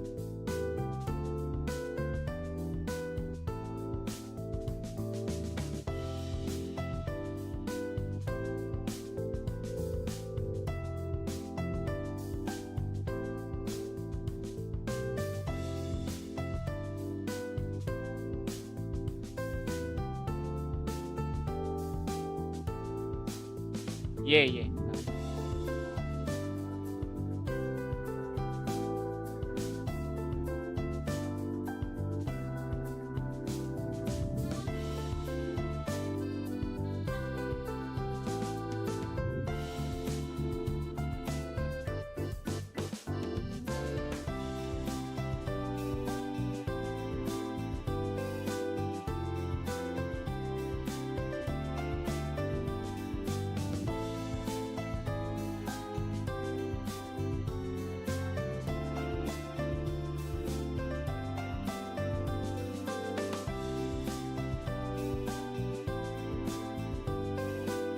Iya.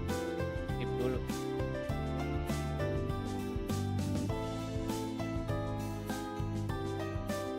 Bisa aja sih, tapi nanti dia jadi satu dulu.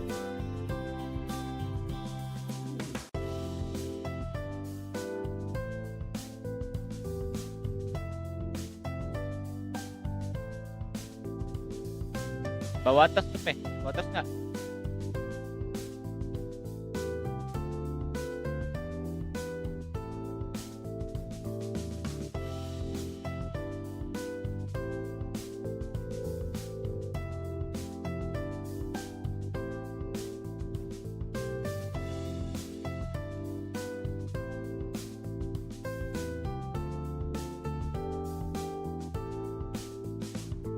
Timpuk kelapanya.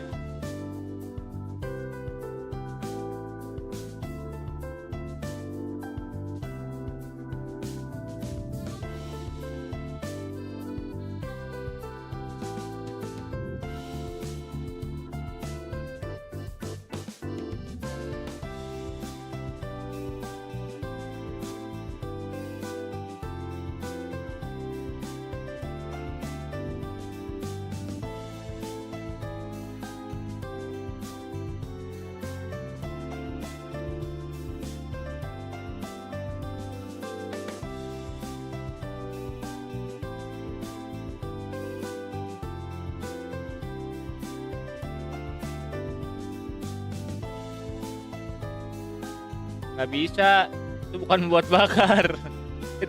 itu sayap kecelakaan, bukan api unggun itu.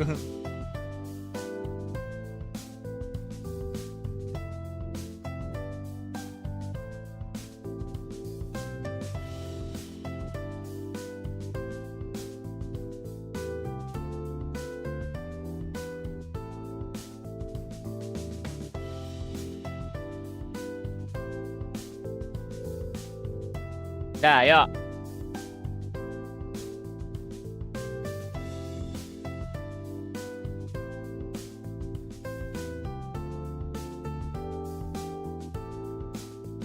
Wah, apa yang follow? Besok.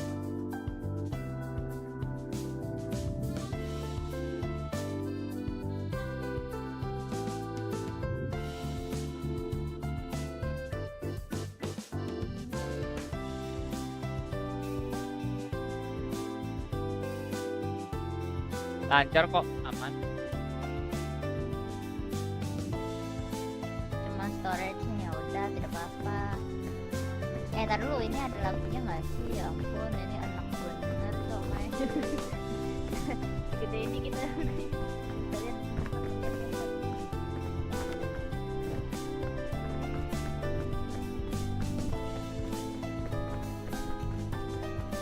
Kalian bakaran sana.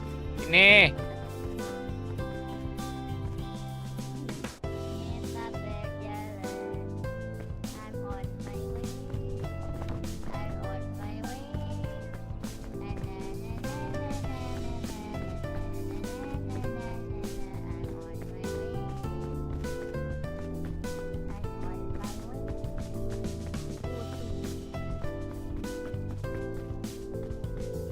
Wallahi Mulai mabok nggak, Pe?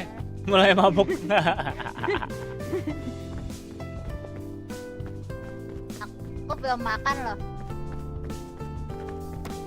Ngajak berantem. Aku belum makan. Bang Kara lagi lipe. Iya. Yelo. Anjay lah kita berdua doang, biasa ramean ini. Wah, anak-anak sudah ini si happy. Gimana naiknya gue? Oh iya. Klik kiri, Pe. Tahan.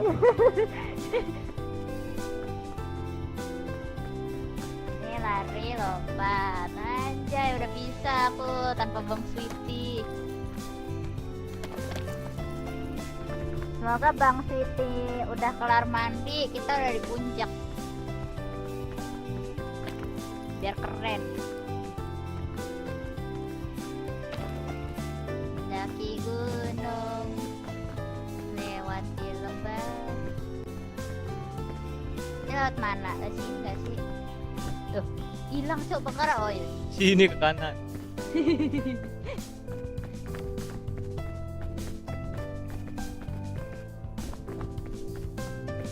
Ini lucu sekali guys gamenya guys.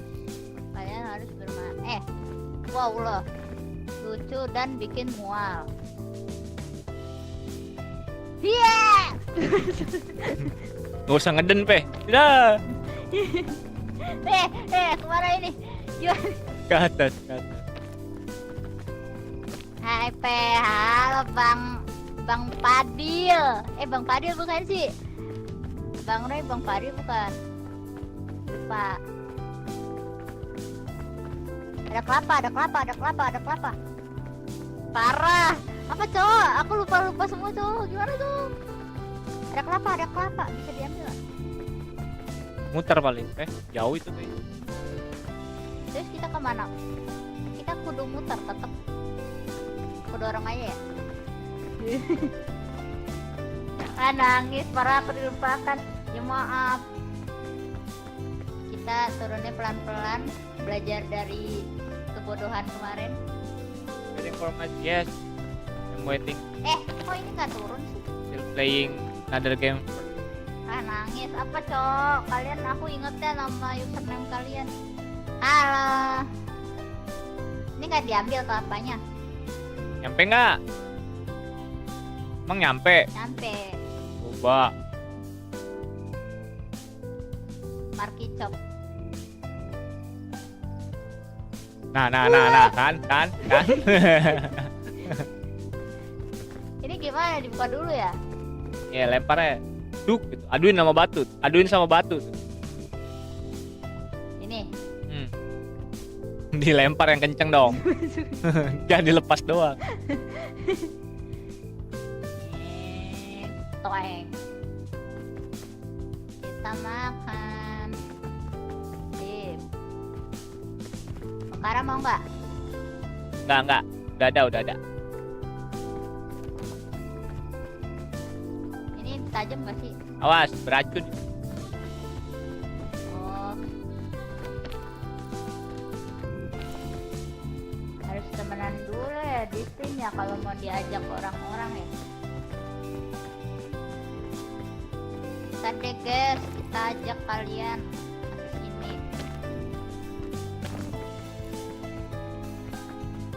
Lah, kirimkan nomor nggak tuh? Kirimkan username. Ini kenapa ke samping? Anjay. Kemarin patah-patah tahu Bang Kara. Emang iya? Stream aku nggak kemarin pas main. Gak lihat sih, gak lihat main apa? Gak lihat gameplay. Asli itu patah banget.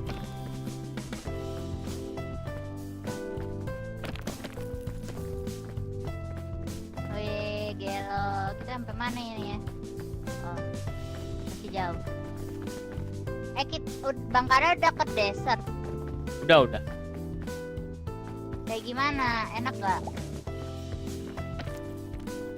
Ya Susah begitu nggak? udah susah. Iya ada bok. Oh, ada bok. Tuh ada bok. Mau diambilin nggak? Mau Oh, diambil tapi nggak? pelan-pelan aja. Ambil aja. Wih, racun. Tenang, aku mah udah jago main game ini. Open. Iya, ada first aid. Simpen Pe, simpen. Gimana caranya? Dipencet lagi aja angkanya. Itu angka berapa? 3. Ya udah, pencet lagi 3 aja. Nah, Oh, oke. Emot dong. DMIP, oke. Ntar aku edit dulu. Ya muncak gak ngajak, kirimkan, Kenapa tuh kepleset? Ada apa tuh? Ada suara-suara gaib tuh di belakang tuh. Gitu. Kirimkan username Steam. Ada mod gak sih? Oh iya, Bang Sweety ya yang ada mod. Kalau mau ramean. Iya, minta si Ini Sweety apa aja ini? ntar yang bikin share. Udah. Kita itu ada lagi. Ambil tuh Pe. Yang itu tuh Pe. Ini apa? Airline food. Gak muat Langsung aku. makan aja. Langsung makan aja airline foodnya. Oh, ini aja. Airline foodnya langsung dimakan biar nambah energi. Jangan sayang. Ya udah. Awas itu, hati-hati.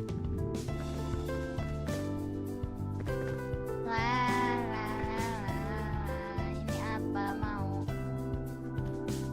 Goblok. Apa? Udah dibilang awas hati-hati. Dibuka, meleduk kan. Apa, Cok? Batu. Mau Ini buat ngidupin orang. megang. Ini buat ngidupin Gimana? orang. Mau megang. Nih, Yo. awas gelinding. Weh. Itu buat ngidupin orang. Lah, kucing aku udah keluar. Ini bawain tolong. Aku Mana? mau makan. Itu ada bandaga di situ. Mana? Jatoin. Nih. Ini ada bandaga ini. Aduh. Mana di sini? Tolong healing aku bentar. Kalau health kit langsung penuh ya? Ini aja, pakein aja. Nah, terima kasih. Itu ada lagi tuh. Ini cara pencetnya. Nah, itu tuh ada lagi tuh. Tapi jauh.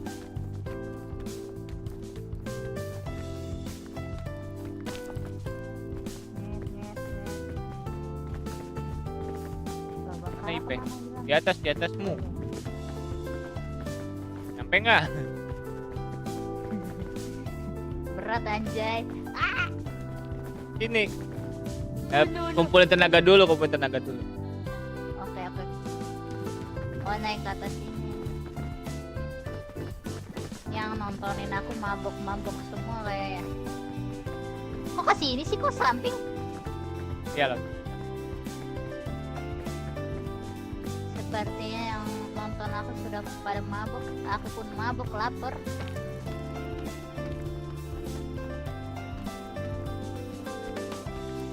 Nyampe nggak ya?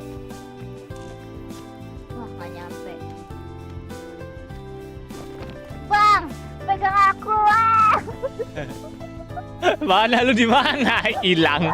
IP-nya hilang. Jatuh tuh. Ntar Pe, gue turunin tali. Sabar. Gue turunin tali. Udah. Kabarin kalau udah bisa dipegang. Udah sampai depan muka belum? Belum. Udah. Tali Aladin. Tali cuma bisa pakai sekali ya. Ini gimana nih? Loncat dong.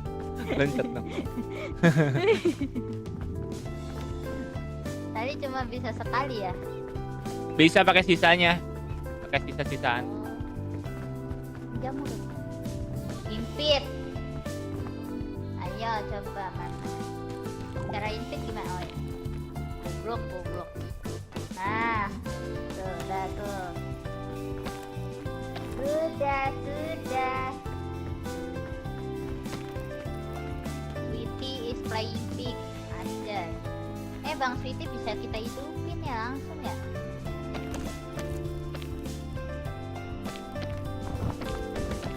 Tuh, Bang Kara kok jatuh? Nggak nyampe, awas.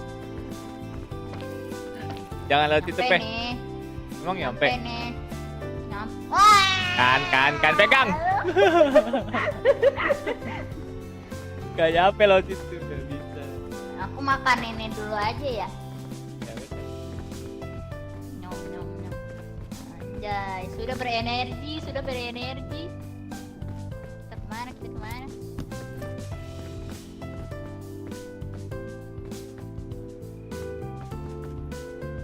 Ini kalau ada energi gini bisa nggak sih? Nyampe nggak sih? Cobain aja. Nggak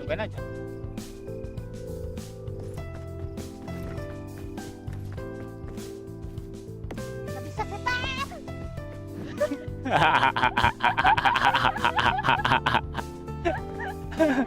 Ada yang jungkir balik tuh, gue lihat-lihat. Ih, lucu Bang Sweetie, Cok.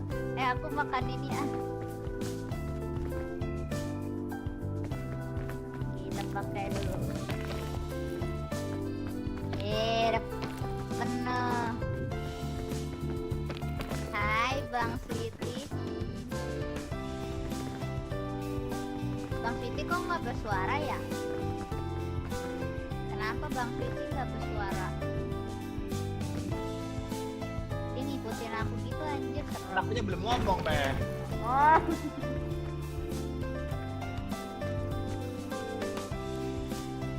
Hai. Serem Cok, mukanya agak ganti aja Bang. Yo, Bang Kara kok jatuh? Nah, udah bagus yang ini. Lucu tahu. Lihat mana aku. Goblok. Jatuh malah. Suaranya bagus. Tiba-tiba gua. Mana lu, Pe? Lu jatuh kemana? Jatuh, meninggal, pingsan. Pe, sehat. Aku jatuh. Jatuh kemana? Jatuh di bawah. Iya. Kocak. Kokonat aku. Nah, suaranya hilang ringin. Kokonat aku. Oh, ngerti. Hilang bentar, panjangnya.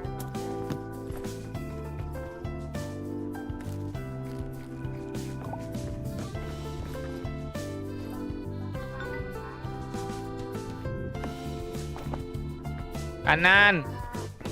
Mana? Ngeliat gak? Ngeliat tandaku gak? Ngeliat tandaku gak?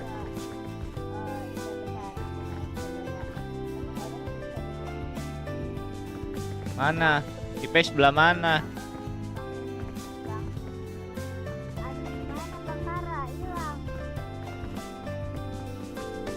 Sini. Kelihatan gak?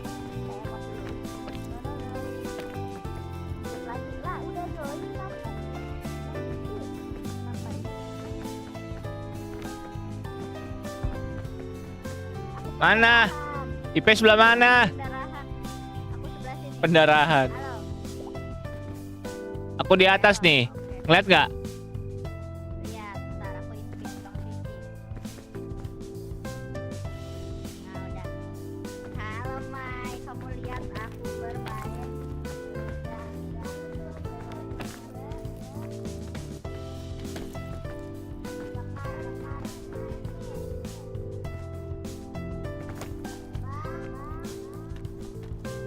Gue tinggalin IP.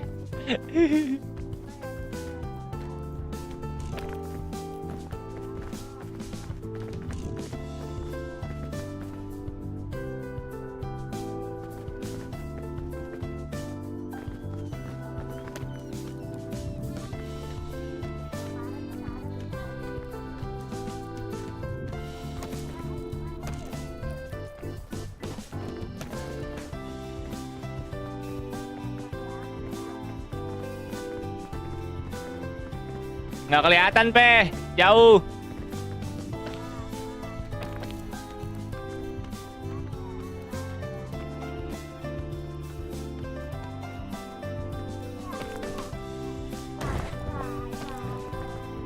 Oh my god. Oh my god, jatuh juga gua.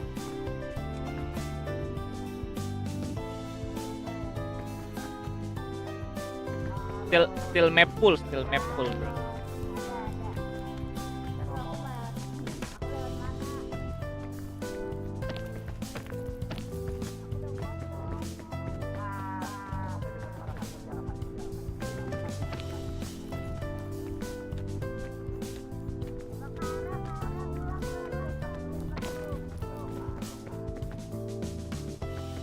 Bentar lagi gue nyampe atas. Gua hidupin aja.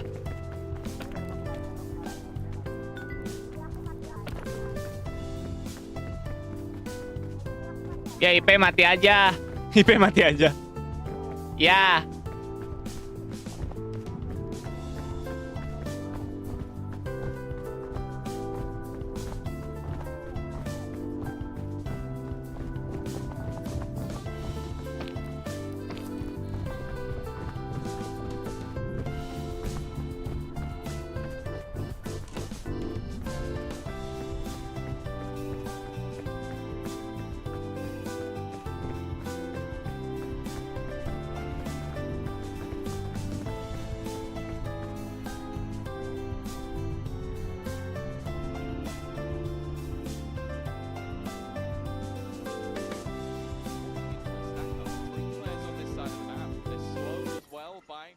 Smoke being into position. Actually, Alfia doesn't look like he's going to use that wall for the post plant at all.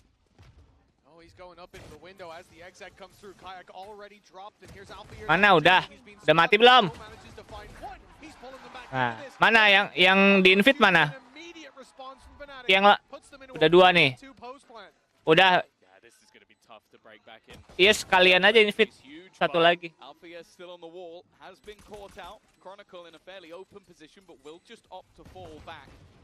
Utility not really available for that attack, but a singular paranoia for Munya. Could get them back through. Chronicle's just got his flashback online. There's the shot from Jemkin though. Crashies, who is desperately low, is down. And it's the 2 players in Boathouse who have to pull this off. Chronicle with a pistol in hand. It might not be the classic, his signature weapon. He will find the kills nonetheless and put Fnatic 1-0 up. Yeah, he's definitely one of the players I want to keep an eye on, because even when they were in 4-4, you did start to see Chronicle coming back. Santai. Level. And we know that if they are going to be a contender in this tournament, he needs to be on. Like, he is that player that I feel like desires to win more than any other. And a solid start for him in the pistol round. Already seeing an idea or two, but I'll be honest, that idea Wah, at least I've been Fnatic, let's seeing go. since 2020. RRQ, wake up RRQ. Alfire plays it. Yeah. As always, Sentinel, I think. Chronicle going main Sentinel. Has been that little bit of a drop off for Fnatic, but this is their chance to put their best foot forward in terms of opening matchups in Champions. They've only lost a 1. It was their 2nd appearance. Obviously, they beat every single champs. It was back against 100 Thieves. Other than that, this team is usually undefeated in the early stages. In this round, they certainly Maybe he will going Grim Wall Sage. Mana satu lagi nih? Fairly hefty rotation, but they're not actually within the site trying to use the smoke to cross over, but it's something that Fnatic are well aware of. And well, blink and you miss it. Chronicle already up to his 3rd kill of the round, just 3 away from finding his ultimate already. And they're also farming up a lot of the orbs onto Alfia, but wanting to make sure that that res is going to be available as much as humanly possible. For Crazy Guy, well, you either want to try and do damage or ideally die to the spike. That's not happening. No, they're trying to buy time for Alpha to come back and grab that kill, but Crashies, his hand was forced in the end. They come in with 2 pistols. They leave with them as well. A flawless round from Fnatic. Big money builder early on. You look at RRQ. It's not a round that they should have had much contest in. They very nearly dropped Chronicle. I don't think it's the end of the world, but this next one, this is going to be telling. We need to see them get off to a flying start.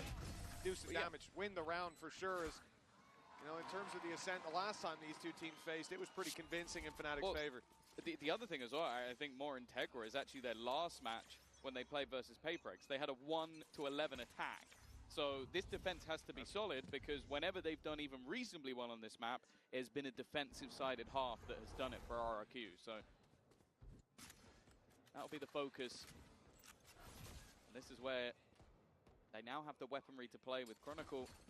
Even after a pretty stellar early start to this game, he's going to be left down to just a stinger. And Jemkin, well, he's going to be able to escape. Iya, and have kalau a IP nggak pakai mod. Alfia, a great start for this round. Not bad at all. Exactly what we needed to see. Fnatic being put in their place early on with that advantage that RRQ are bringing to bear.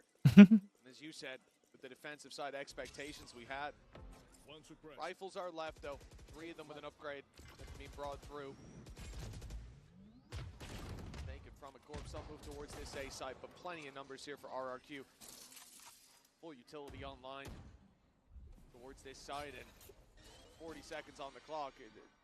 Time to make a decision, and it looks like they might be making the right read. The thing is, that was their own thorns. It felt like Crashies wanted to push forward, 30 seconds left.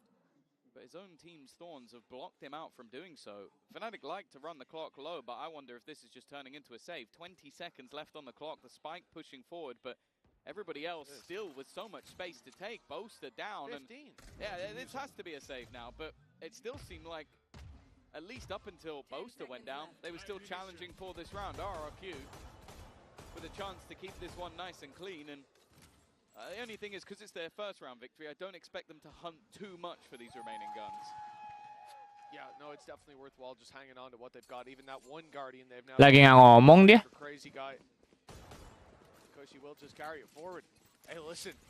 That is a godsend of a round for RRQ. Great early Boo, fights already Jemkin. going over that mid-control. Jemkin going crazy. Let's go Jemkin. Jemkin.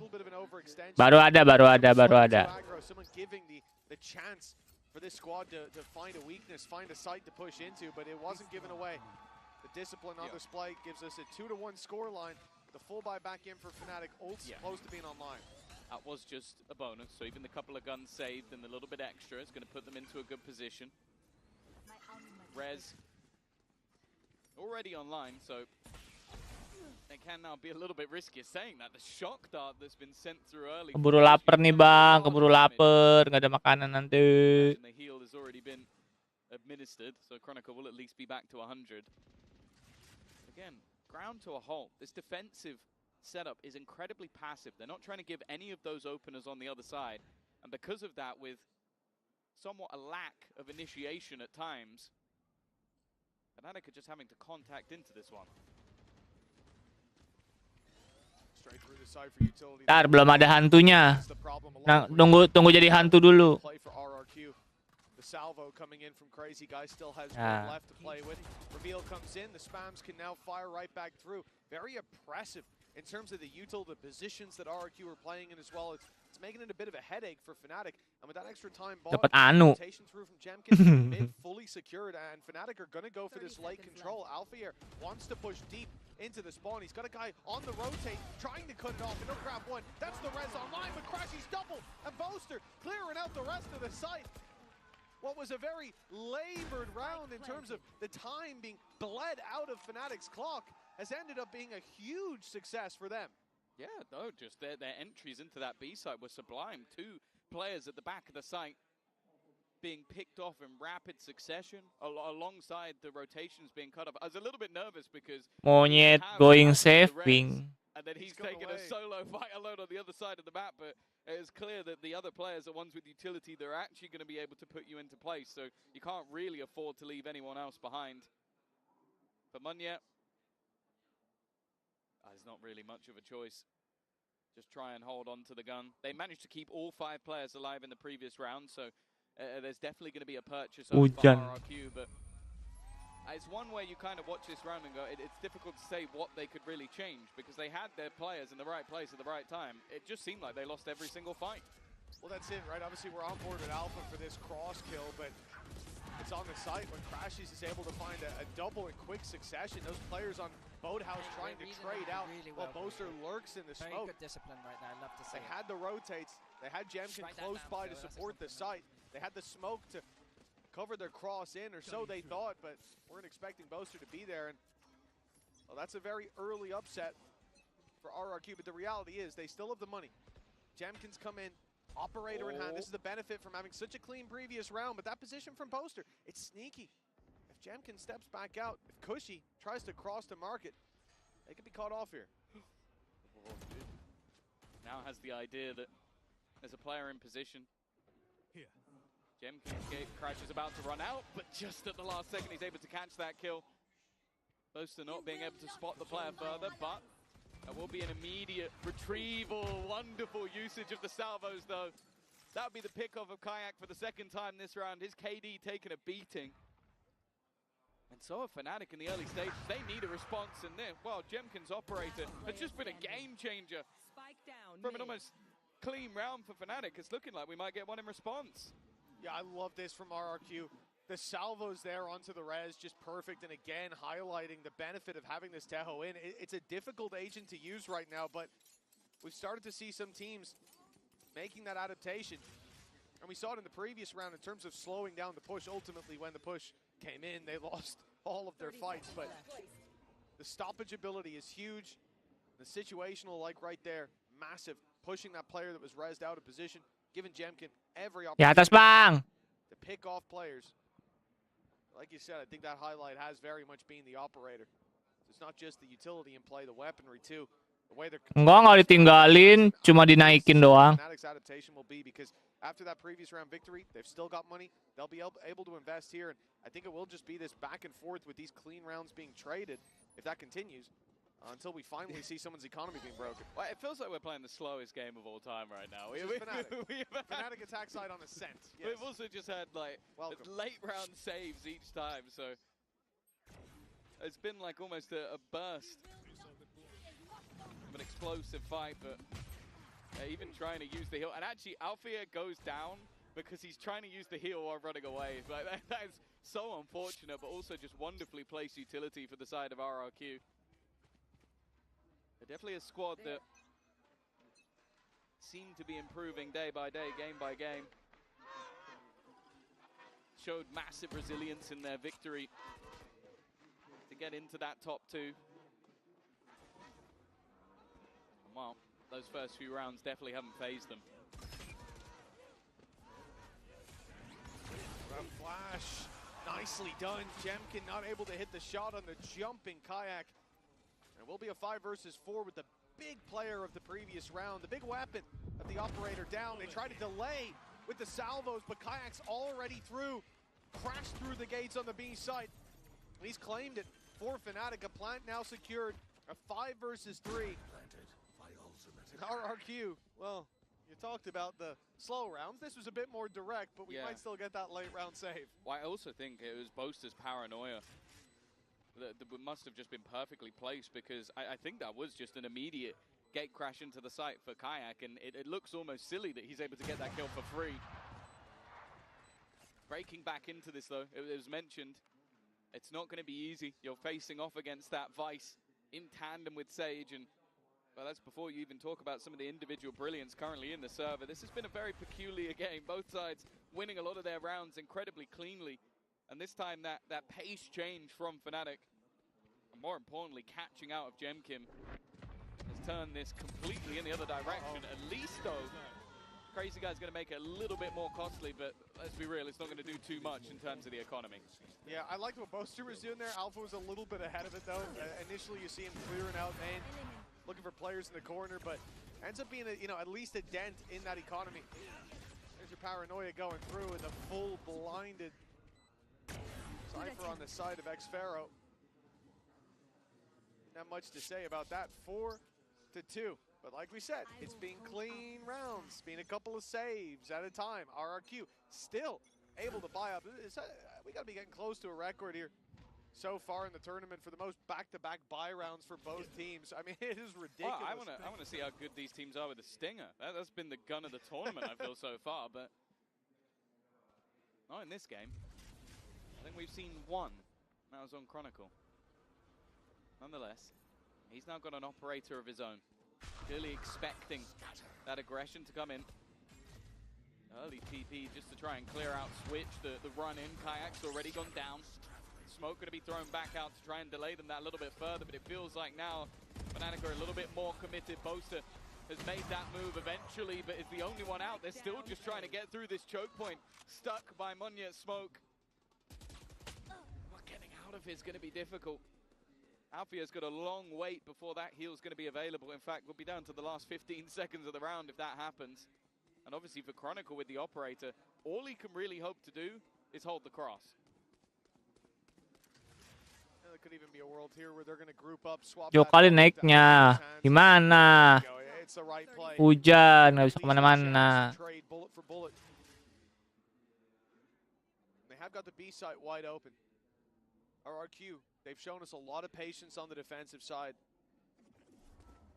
This time, maybe their downfall is that they will give the plant away.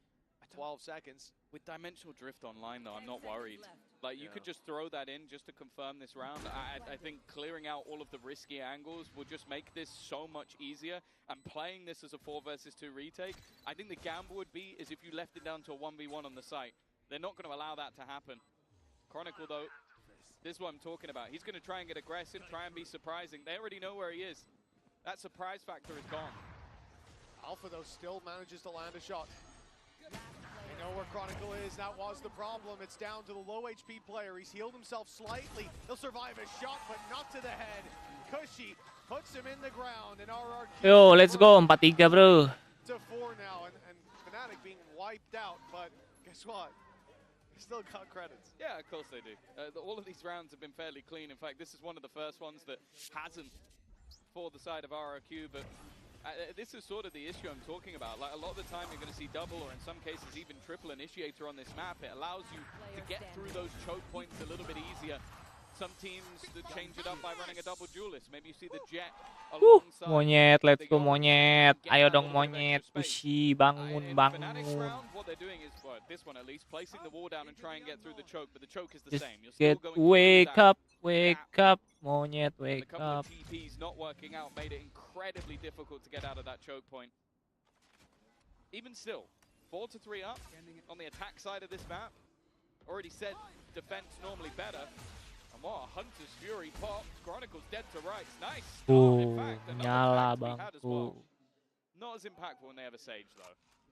Yeah, not so Naik much. kemana ya? At least it will be the shield stripped away. Next ini bisa nggak sih? Benefit. Look at the Can we get for RRQ, they've been this? playing so heavy on one side of the map, and it makes sense when it's Lagi towards PAK A and your Champions sight Tour is ya? on to Iya. hold the other side. The PAK last round, they sambil had men-Champions 5 Tour. players on the A side when Fnatic were pushing through. This time it's 3 towards it, 1 of Jamkin close enough, and the ultimate set off. This will isolate Kayak bisa emang inside of pasti. main, but there's no one to play on the back of it. That does feel like a little bit of a throwaway from Crazy Guy. The res is still online. Yeah, I guess the expectation was that maybe somebody was a little bit deeper. They are wary of those salvos. That's what it is. They're using the res here. They're just expecting the salvos to just remove anybody else who's left. Shock dart over the top. Same wall. Getting ready to go. But they Wah, should be aware jatuh of gua this. nih. Gemkim also holding the line into Waduh. Fnatic starting to fall flat once Meleduk. again. It's not really Alfia who's done anything. And well, Kayak now with 14 seconds, 4 players to find. And guess what? Meleduk. RRQ are not gonna make it. Keracunan. For the Pacific number 2. And well, for Fnatic, it feels like feast or Let's famine. go 4-sama, bro. Very much so. I mean, in this round, you see early pick go down, sure, but the great thing about RRQ, like you said, is the fact that they have this composition with the Teho that is now getting into Fnatic's head. You can't pop that res because the ult can come through, and even after the ult's been put in, you're worried about the salvo. Crashies is going out running backwards to take down a camera. Xpharaoh giving the freest fights of his life.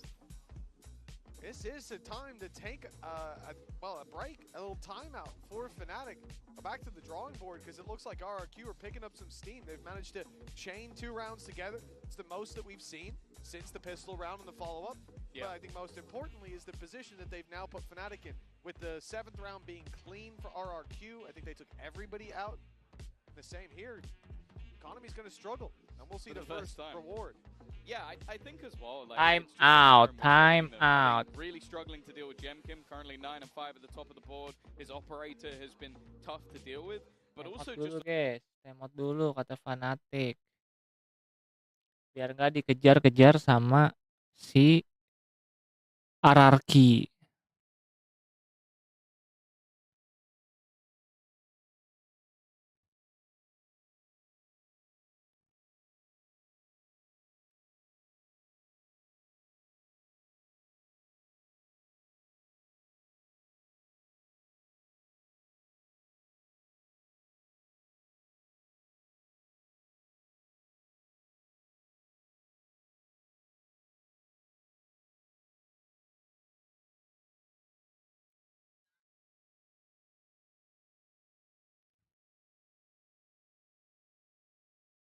Enggak.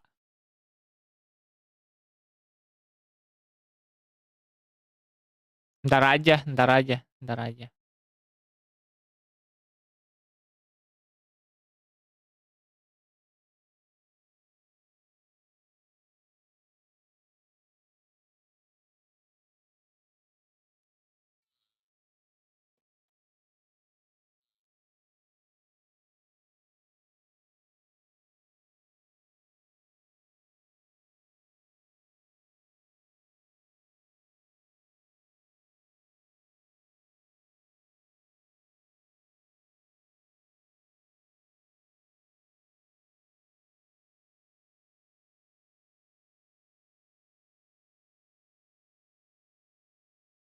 Licin, ntar lu, ntar lu, ntar lu. Licin.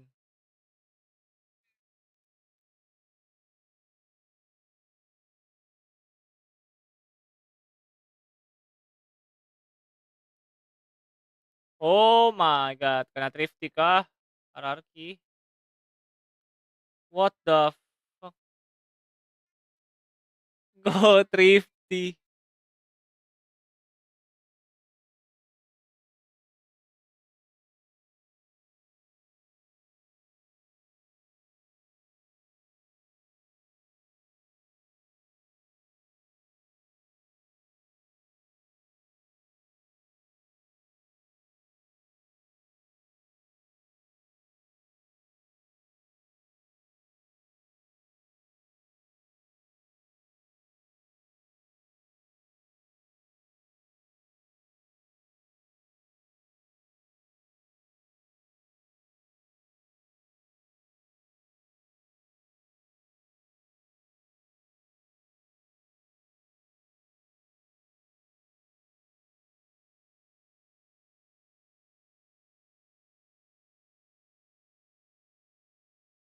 Oh iya, lupa.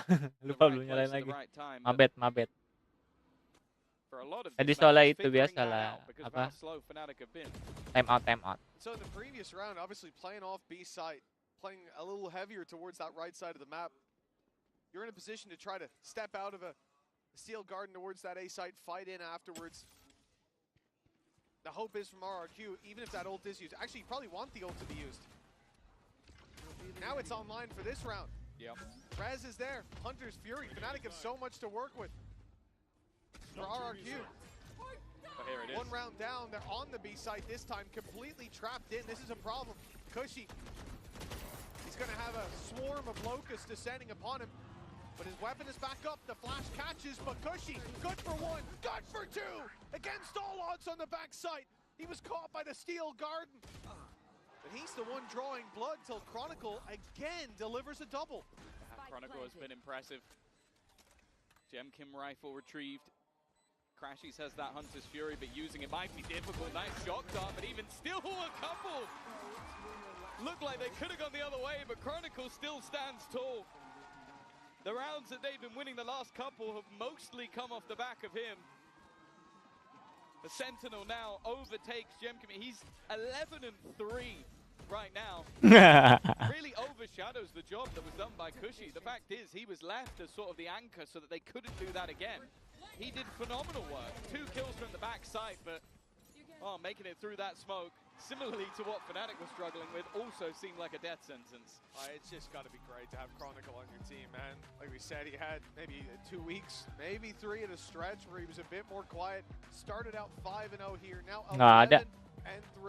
That op from Jemkin on the other side has slowed down. A timeout from RRQ as they start to feel the pressure. This was a game of back and forth buy rounds, slow approaches, and big saves. And now, RRQ are the ones that will have to taste the eco as they come into Time the out, next lagi-lagi time out.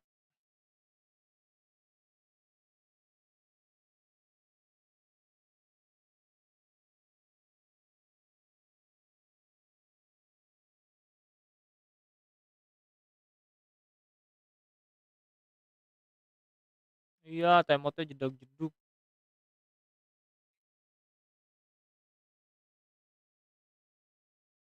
Berisik time out.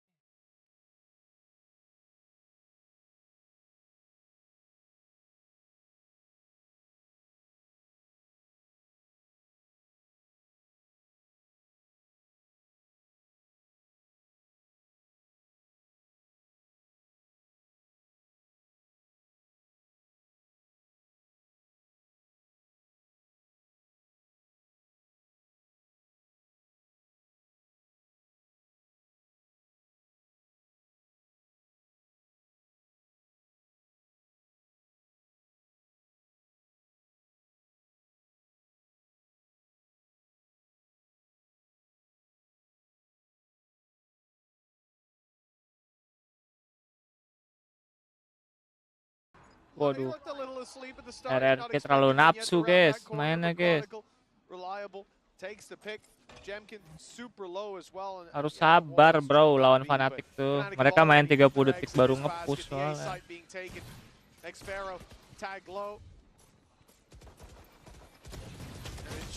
Anjir loncat dulu.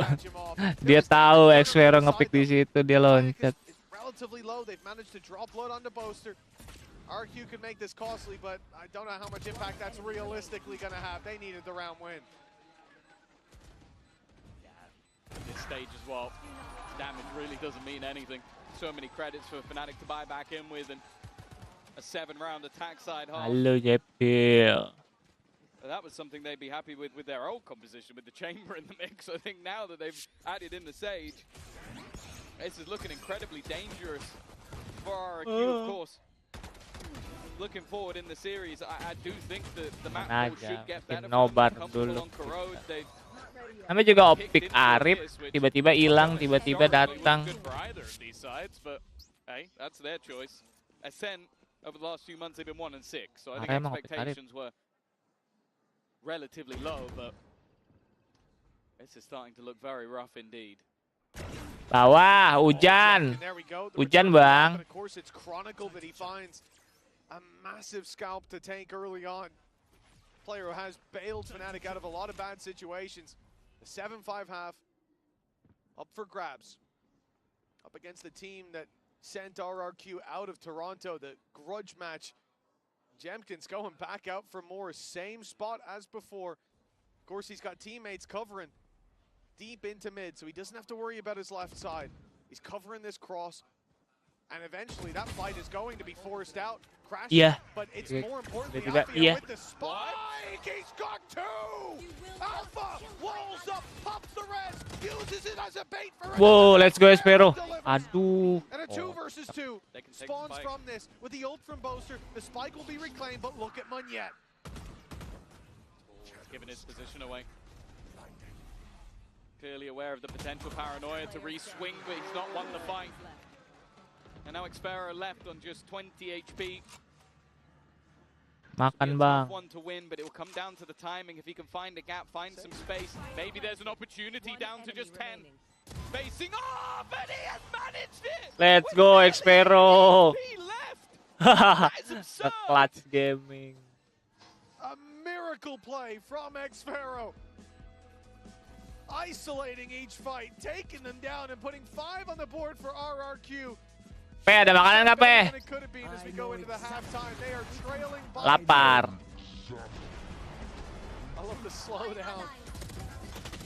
Ya, dikasih kompor doang, kocak.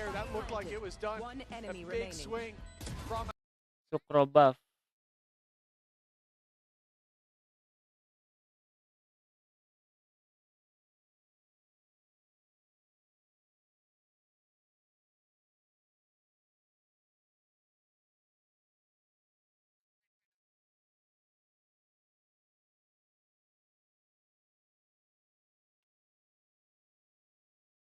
Manyinyo, manyinyo.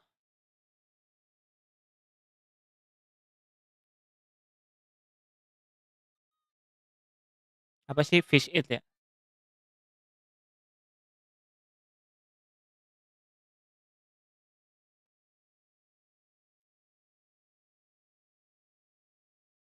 Lah, jatuh lagi si IP kocak.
Yang bikin si IP soalnya IP nggak pakai mod. Parah sih Bang Opik. Ih.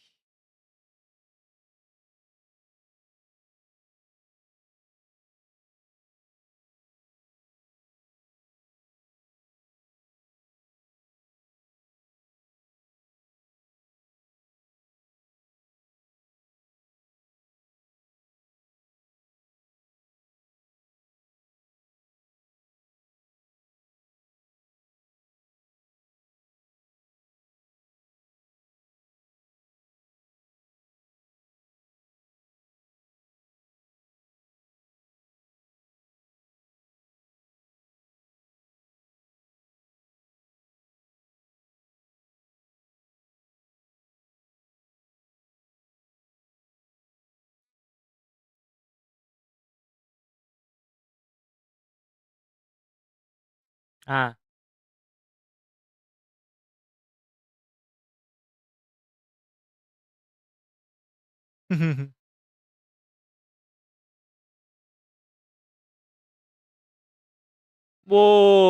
Gelo ini mah balas-balasan thrifty doang anjir, RRQ. Kocak, kocak. Sparrow down to 5, a much more successful start. And one of the things I wanted to highlight, Tom, is the man we're on board with right now, Munyet. He has had a tough first half. And a man we have high expectations for. I don't think Fnatic will get to see this side of Munyet for much longer. But for now, certainly a lot more to be desired. And with this pistol, if Fnatic win this, that's both pistols under their belt, which ultimately, in a 7-5 half, the pistol was what made the difference. Yeah. I think it'd be a bit more. Damn, what? All right. Okay, that's going to help them out a little bit. A full blind shot for one of them. Dua, tiga lagi. Dua atau tiga lagi kayaknya. It's starting to get a little bit dangerous. A fight that could change it, but it's the jumping. He's known for his dancing, but he'll stand up as well. It's Boaster to close things out in the pistol round. And as you said, that extra little boost could make all the difference in their map choice. Oh, RRQ getting a little taste of the UAE chant that we know from the EMEA arena. It's a wild idea as well to do exactly what the opponents put into play. And we've seen this from Fnatic before. Kocak, kocak. I'll be honest with you, I don't know what that means, but hell yeah, Garden away. Fnatic 8-5.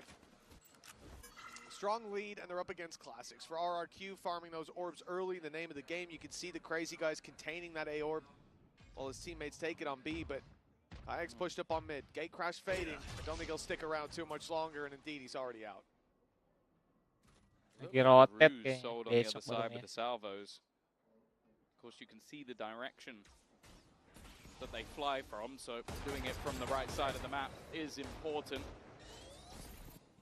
Already being tripped, and that's going to buy that additional little bit of extra time, but they are swarming in.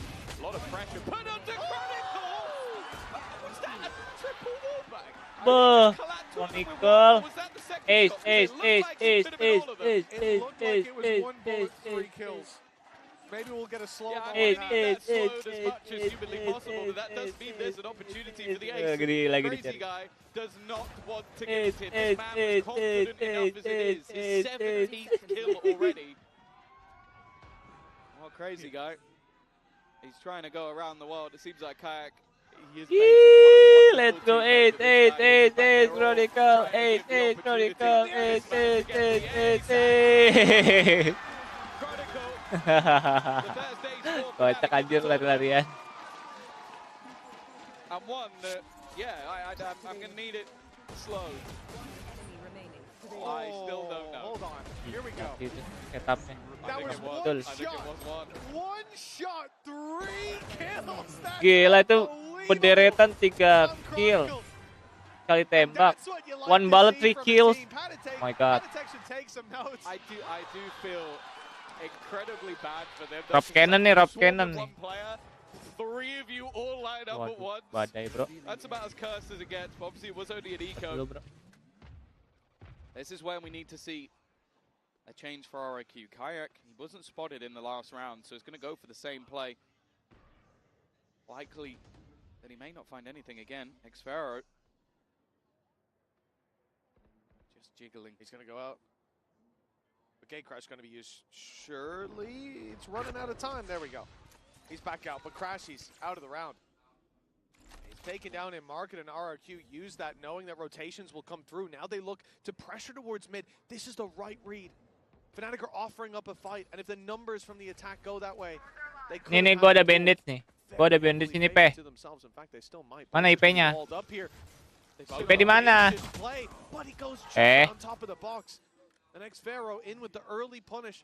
Wah, keburu badai, Pe. Keburu badai, Pe. Find the idea, but the additional jump made it difficult. Chronicle on the other side. They're going to have at least a little bit of worries about that Guardian after the last round. Alpha yet, he's being watched. What a play by Munya. Making sure that lurk can't come in from behind. And while it needs to be a 1v5, it is not going to happen. A solid round from the side of RRQ. Patient in their attack. But as we know, with how clean the last couple have been, there's another buy coming. Well, it's already a margin better than the last time these two. IP-nya mana sih? IP di mana sih? Taking it 13-5. With RRQ hitting 6, but they're facing into a full buy now. Like you said, this is a different flavor, perhaps, from Fnatic. 18-5 on Chronicle. He had a lights-out start to the map, but there has just been next to no stopping him. But in round 16, it'll be a slow, methodical start from RRQ. Badai lagi, coy. Pressure towards the A site, but the spike still sat outside B. The salvos sent through to clear wine. It's all about just pushing Fnatic back, limiting how much info, how much control they have to play with.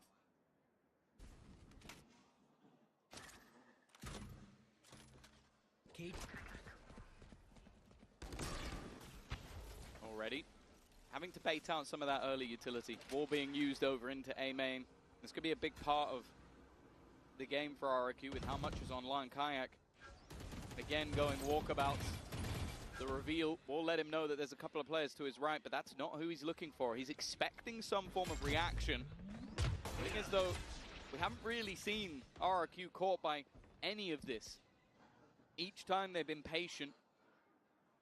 But now with 40 seconds left on the clock, bear in mind that the Vice wall has also been moved into middle, so they have a lot of information on that part of the map. The push, though, not going that way. The drone already put through on A, alarm bells ringing. Fnatic know the hit's coming in with that paranoia having landed. Kayak doesn't find much. A quieter performance continues. We look for another hero on this site. Alfier grabs some info, but swings into heavy traffic. Boaster isolated. They'll be taken down after one. Chronicle and Crashies. Okay, that shock dart makes it doable. I was already thinking perhaps the save call. But now they can go for this. And with Crazy Guy taking a fight alone, he's giving them a Crazy Guy. real Oh chance. my god, mati That's lagi. Pharaoh. Kocak. So desperately Kalah. low. They'll play this together with a flash still in play for Chronicle. That's a good way to burst them out into this site. If X-Pharaoh doesn't break this one yet. 2v2 situation. It's going down below. Oh, it's going up top. Okay, they're clearing it. Oh my god, oh my god, oh my god. With the reveal. They've seen one, they've seen the other. Let's go, X-Pharaoh. Lands the shot. It's X-Pharaoh. all onto Crashies. The drop down should be deadly. Oh my god. Swing, but X-Pharaoh gets ahead of the play. Crashies running out of time. Oh my god, Monyet. monyet. As the spike Kocak, takes away. monyet. Fnatic Ah, is monyet, close, but I monyet. think they've got it. Double digits on the board, and you have to look at RRQ there. X-Pharaoh, that was a mistake. Yeah, he was so good for the first fight. That gets the timing perfect on the swing, but I think maybe just a little bit of miscommunication. Udah His kasar shot dart bang. was huge, because as you Tuh said, nyebut nama this was binatang. going into a 2 versus 4. Instead, it ends up with one immediately taken out, and then the Kalau ngomong aggressive kasar tuh position of opik, Crazy gitu. Guy. Opik That tuh is kasar. just a poor post plant. Like, I can forgive the guy plant in the spike. You don't know that's coming. But from then onwards, you have one guy super Kata-kata aggressive. yang Then you get into the 2v1, and from that point terbanet onwards, you just opik. need to wait for the drop. That's a shame, and RRQ as well, with the margin of error that they had in terms of economy. This has pushed them to the limit. This could give Fnatic a little bit of momentum to carry it across the line, to at least push up to 12. A win here. I mean, put it this way, RRQ put a lot more pressure on themselves for this round. What could have been their redemption arc. At 9-7, the scoreline closing in, the walls closing on Fnatic. It's looking like a sprint to the finish line for the defense. One good thing is that RRQ have a lot of potential to pad the gap with ults. Hunter's Fury 1 away. The drone's crossing path, but not really finding out too much, and the pistol shots will be heard, but again, it's just trying to bait that wall being broken. As they now look to try and move back to the other side of the map, but this definitely has its risks about it. Fnatic haven't moved. They'll catch the first, and actually that's wonderful from Cushy. Two players down, Kayak trying to rotate into position. He's hoping someone peeks off it, but they don't. Another control being taken. Fnatic can't afford to fight this. Their economy was already on the brink after that last round. They're just going to have to hold on to their guns. Well, especially, I'm looking at that A-side take that RRQ were Megalodon. posturing for at the very start of the round, and I'm thinking, well, this is actually disastrous. If they run the same play, not only will individuals be a little bit more ready for that, but if the play goes even if it goes a little bit better for RRQ, the retake with Chronicle and Crashies both now having ults, it's a completely different game. It's so much stronger, especially the Steel Garden. It would have to be convincing in that A push. And instead, they decide to go back to the B site. They decide to push into the players who have those ultimates, into the heavier defense setup. Especially when the Chronicle just as an individual and then with his utility. But the fact that Cushy finds not one but both of them. Kalau pakai sumpit ini bisa ke diri sendiri nggak sih, Bang? Disastrous Yang previous round. kalau peak blowgun. 10-7. 3-player save on Fnatic though. They'll be able to fight for this next one. Yeah, no, they needed all of those guns. With only Crashy surviving in the last Alah, round, he's the badai only one that pula. has any hope for some bonus cash. And even still, it calls into question if they actually want to go for this. It's not the best of purchases if they do. They may opt to just play with the weaker guns that they have, and especially now with a Dimensional Drift Hunter's Fury combo coming in for RRQ, I'd almost say it's not worth the risk. Love this as well. Boaster's giving the rifle over to Chronicle. He'll play with the Frenzy. That's a team player right there. When Chronicle's having a game like he is, you better be giving him the rifle. Not sure about peeking short with the Frenzy, but it's all for info. The fall back. Very early use of the drone as well from Crazy Guy. They're looking to really claim this space towards middle, but Fnatic are responding. They've started to push down through B main, take some deep control of their own. It's not. Oh, it is being watched actually. It's crazy. Guy just posted on the angle alongside the trip. It's the amount of delay that they currently have on that A site. The thorns have been placed all the way along. Chronicle for a lot of the rounds has been on this B site, so they'll now deep wall, which again will give them information if it's shot to break, and if it's not, they'll know that position is clear, and instead they set up a firing squad around the shear. But this is what I've enjoyed from RRQ. They've been methodical at slowly breaking their way through this utility. Information will be had that there's 2 players around this position. Steel Garden thrown in to try and remove that weaponry, but Jemkin may be already doing enough. 30 seconds left on the clock, and 30 seconds. oh, there's nobody here anymore, at least with the weaponry. And this hold into mid, it could be a problem. That's a spike down. Mid. They need to run back into the hands of Chronicle. He's waiting, but he can't quite win the fight. Badai. Once again with another massive round individually. And for a second, that looked like that could get chaotic, but it didn't even seem like a problem in the end. Well, it definitely could have. I mean, you look at the TP from Munyet, the fact that he goes from the shadows, the fact that Jamkin's able to make his way all the way onto that side through market to spot those players in the first place. Those are the guys who would be running down mid to pressure these attackers who've just lost their weapons. But instead, it ends up countering that steel guard. Hunter's Fury thrown through as well. I don't think it found its mark, but again, it's all about just pushing those players out of position. Lack of comfort. 2 rounds ahead now are Fnatic as they call a timeout. RRQ starting to heat up, starting to catch up with 2 rounds in a row. And the way that the economy's been, I mean, it's still looking pretty shaky for Fnatic. They're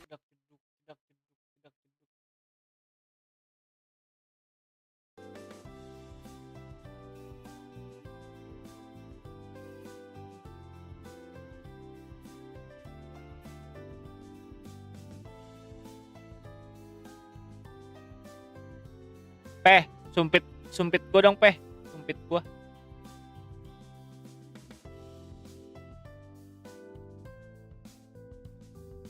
Sumpit.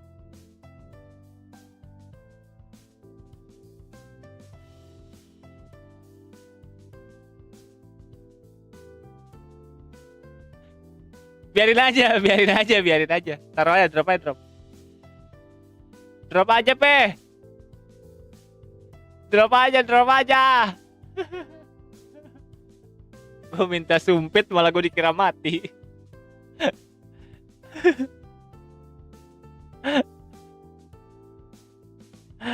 Kocak IP anjir.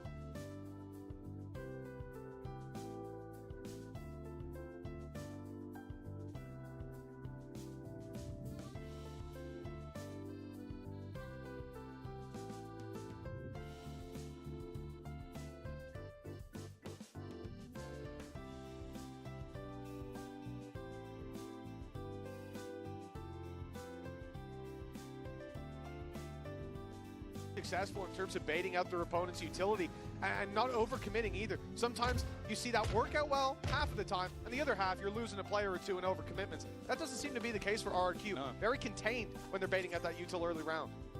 I think they've genuinely been fantastic. Not overdoing it, not taking too many risks. They're now going to go back to the exact position that they sort of baited out before, the slows. Will delay them at least a little bit. And there are quite a few players here for Fnatic.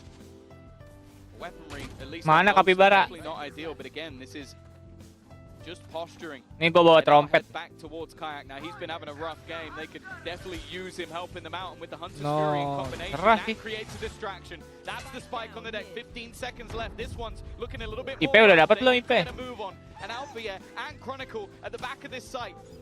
All they need to do is hold the line at least a few seconds. Wah, badai. They've already got the thorns to do that. Badai, for bang. them. Fnatic find their form, and of course, once more, it's at the hands of Chronicle.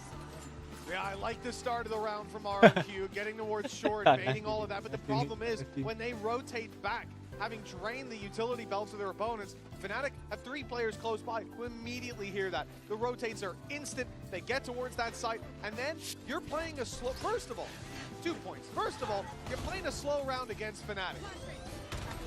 They know how to play against slow rounds. They play a lot of them. But secondly, you're running with 15 seconds left into a Vice setup, and that Vice setup belongs to Chronicle. I think Now I think you're crazy. I also want to say as well, I want to give credit to Crashies. I think Yeah, the timing of definitely. that Hunter's Fury, I think without it, they probably clear Kayak much quicker, and then maybe you have an extra 15 seconds on the clock to get into the site rather than 8. Yeah. Which also comes back to they heard the steps rotating away. Kayak needs to get out of there, and he does quite quickly. Yeah, it was a little too telegraphed from RRQ. 11 to 8. Margin for error thinning, and already the economy on the rocks, but Crazy Guy comes in with a big ult online. Especially on the attack side. There's a lot of angles that can be cleared by this, a lot of cheeky spots that can be denied. Minimal. But this is both teams with their economy on the brink. This could be a chance for RRQ to equalize, or it could be the end of the map. Kayak again, not quite connecting, got to go forward. Position being created, awkward, and the openers for RRQ are fantastic. Nobody really here to try and deny them anymore. The spams from Crashies are hopeful at best, especially with them knowing his exact position. And it now comes down to the same decision for Fnatic. Do you risk this? Oh, I love this from Jamkin, 10 HP. In a heads-up duel, he's not going to do very well. So he decides to play that very late wraparound. That should seal the deal. And even if Fnatic decide to go back and save these weapons, he will be waiting. Alpha down, Boaster follows, and Crashies inside the smoke. It's soon to fade. I don't think he's got a great chance of holding on to this weapon. And he won't do any damage. It's a flawless round for RRQ. The climb back, just 2 rounds behind again, but these teams have been keeping a healthy buffer between them. If that continues, Fnatic will hit 13 pretty soon. We need to see RRQ continue this form. Yeah, Crazy Guy's utility in this round just made that B-site hold so awkward. It forced a really aggressive fight from Kayak. And I'll be honest, in terms of what we've seen in EMEA, this isn't comparable. Like, he is having a really rough time on the stage at the moment. He's been caught up by Monyet, but this is a player we expect to have large amounts of impact. Speaking of another though, that's a nice shot from Alpha here. It removes that lurking player of Expero. Maybe gives them a little bit of extra space. The problem though is Crashy's already gone down in response, and the salvo will deny any aggression. Yeah, I mean, we're talking about pistols for most players. Kayak's in a good spot. Monyet crosses over, but he's now seeing Chronicle, and Kayak lands the headshot. An outlaw and a rifle picked up. An advantage in manpower. A res online for Alpha. An ult for info if Boaster wants to use it. But Kayak's already got plenty to work with. This is now winnable for the defensive side, and RRQ need to tighten up the ship. They also need a pick, and that's what Jemkin gives them. Cushy following up bisa. now a 2v2, but the res will be used. Fnatic not looking to let this round slip just yet. The flash pops, and I love the thorns to the back, but they don't get activated, and Cushy continues to deliver on the backside. Boaster landing one, leaves Cushy alone, but it's a 1v1. Let's go, Cushy. And with Boaster Cushy. so desperately low, and the clock draining. Oh, Cushy, bro, let's go. He has been so impressive throughout this map so far. There's been rounds that have gone late where you see him run in and get a double, but this was all him. Sure, maybe there were 6 kills to be had in the round because of the res, but I don't think anybody on the RRQ side of things is going to be too tinggal worried about mincang that. aja, Solid hold to end it mincang out, aja, mincang moving kepiting. him up to 19 on the board, overtaking Jemkin. But this is where Fnatic now have themselves a bye. The last round was a lot of missing pieces, but a big opportunity. Now is where they need to recover because RRQ have been building into this attack side. Oh, here we go. Jemkin finding the info, Cushy finding the tags and finding the ITL of Fnatic. He will lead from the death screen, but Chronicle able to trade things back, removing this extra smokes in the late round. That's going to be quite the blow. It looks like Fnatic want to get ahead of this. They've got 3 players in heaven, but a flash primed and ready. They're thinking about getting aggressive as the Rose Garden goes through. In comes Kayak. He's found one. A wall bang onto Crazy Guy, but Jemkin, he's keeping this, well, at least under control for a moment, even with the pistol in play. late round for next Pharaoh is going to be all that it comes down to, but he's got to swing into a plant position that he just cannot deny the defuse from. 12 to 10, Fnatic, they edge out this round, and they've got 2 chances to take the map. It does feel like every single time there's a moment that it looks like RRQ are going to get back into this, Fnatic just find an extra level, an extra little bit of form, and it started with another big kill from Chronicle, but it is just the swarm of the site, not allowing them to get into those post plants. Hello, where are you, bro? Hello, bro. Where are you, bro? Are you Turkish police, bro?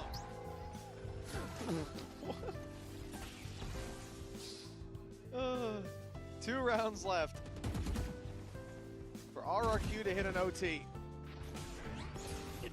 Manageable with the economy that they've got to play with. It feels like they deserve it. Like, considering they've lost both pistols in this game, it's been a fight back every single time.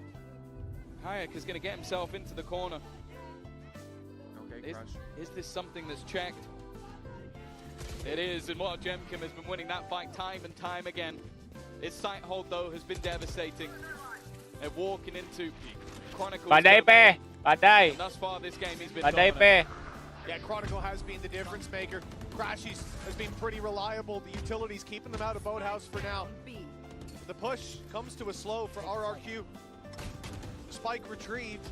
They haven't set their sights on it just yet. The run through the smoke successful for X-Pharaoh. Dingin, nggak bisa ngomong. Chronicle already gone. Boaster and Alpha have a difficult decision. Dingin, beku. Going for this. And, oh, well, it's no longer a decision. No debate. Anemia. And it's X-Pharaoh and Kekurangan darah against Boaster and Alpha. Got a real opportunity. Back into the 2 versus 2. Maybe expectations that there'll be somebody within this smoke already.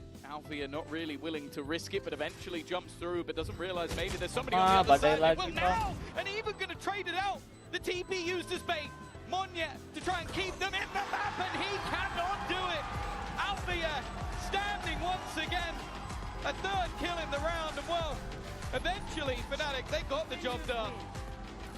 It's a nail biter of a map, but Fnatic take it 13 to 10. Revenge denied for RRQ. But up next, the shakeup in the map pool with Abyss and Corrode. It's all to play for after the break. Oh my god, keren. Alah.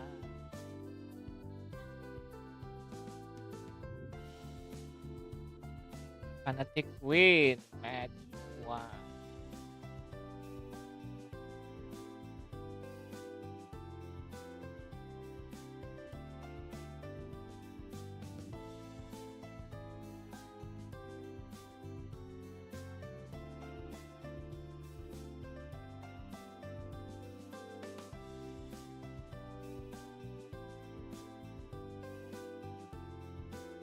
Today's no more match.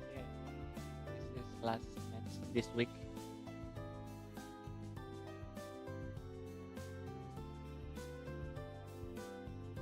Bang, ini kemana bang? Manjat bang. Mana nih Pe? Bisa manjat nih Pe?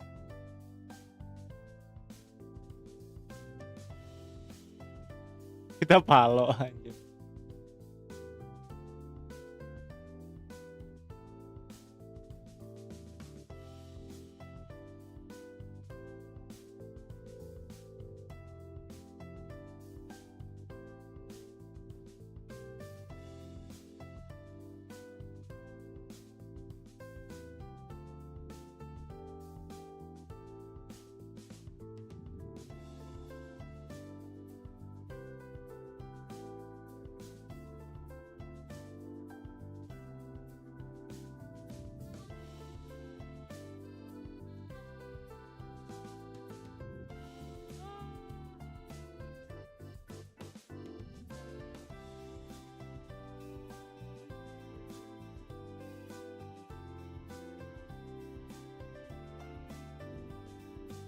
Silakan bang, silakan.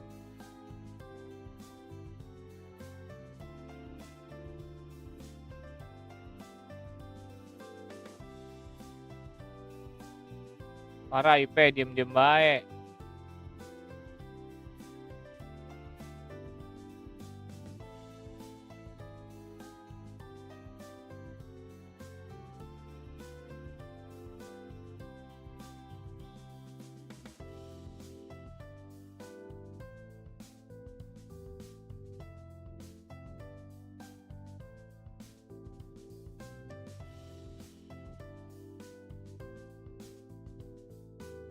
Iyalah dia UC 1000 soalnya.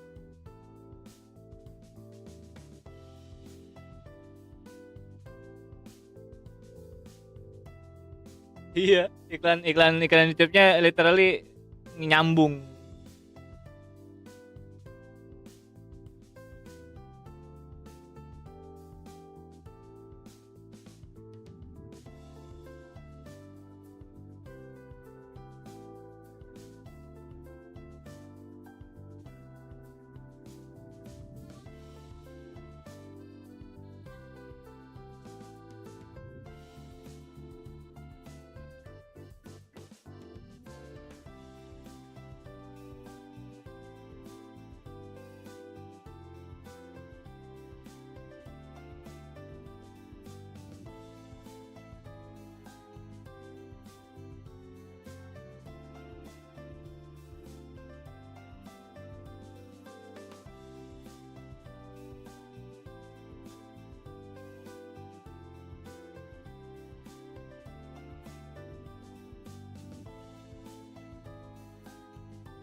Pindah sini nih.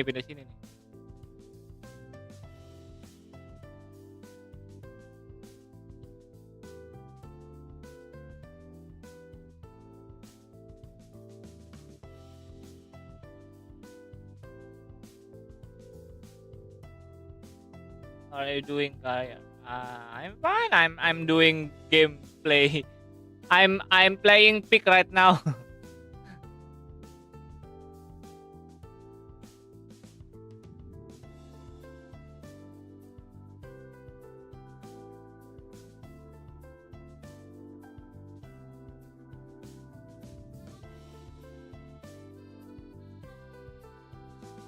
Waiting the match playing again. Oh. Nah, udah biasa itu kan RAM-nya segitu. kan dipotongnya kepotongnya di RAM. Pemotongan biaya produksi.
Mana? Mau pakai apa? Rope gun.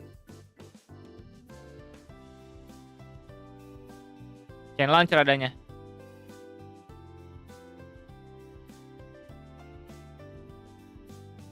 Mau pakai. Alamak.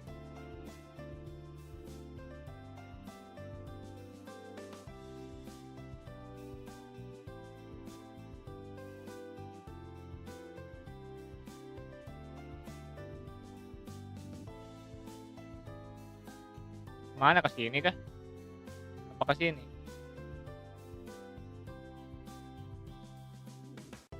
Enggak tahu. Sini paling. Paling situ.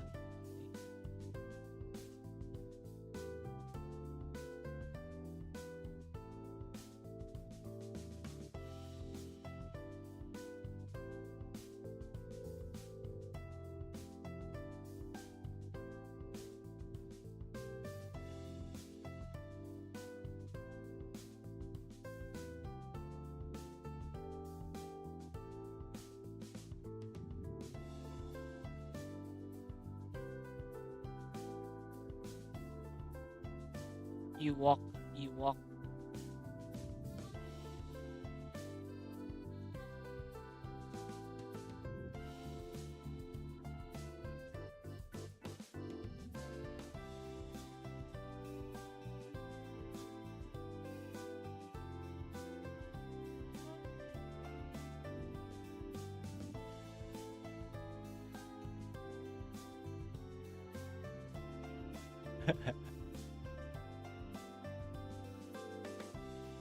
Gak ada habis.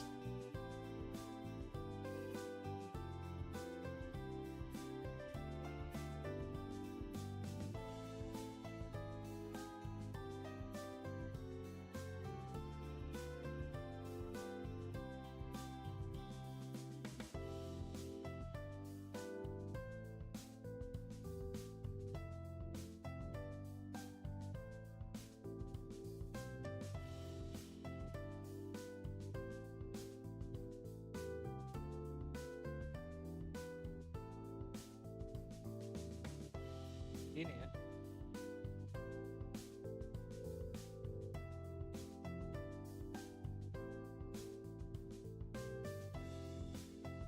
Lala. Coba nyampe nggak?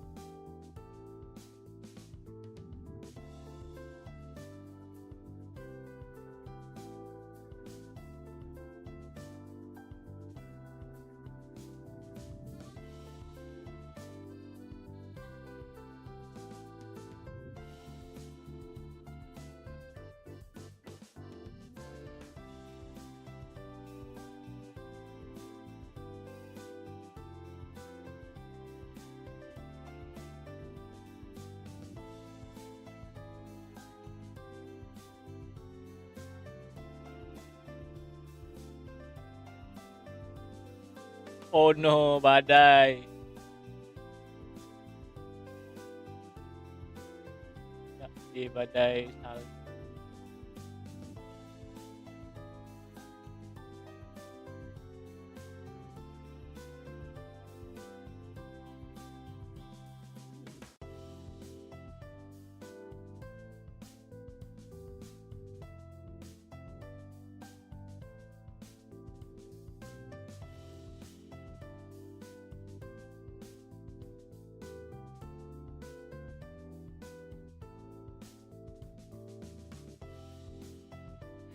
Udah nggak bisa, sudah tidak bisa. No, nggak ada pijakan di situ, nggak ada pijakan.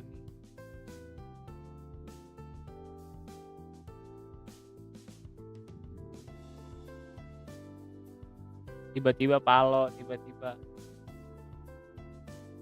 Wih, dapat topi baru. Lumayan.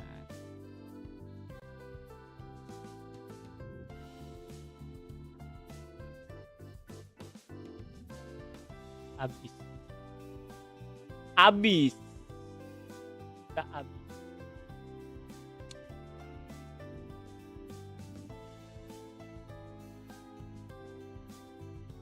Habis. Ini Jok, nonton Jok, nobar. Ada banget hijau emang. Cari nama Bang Opik Jok. Ada gosip katanya.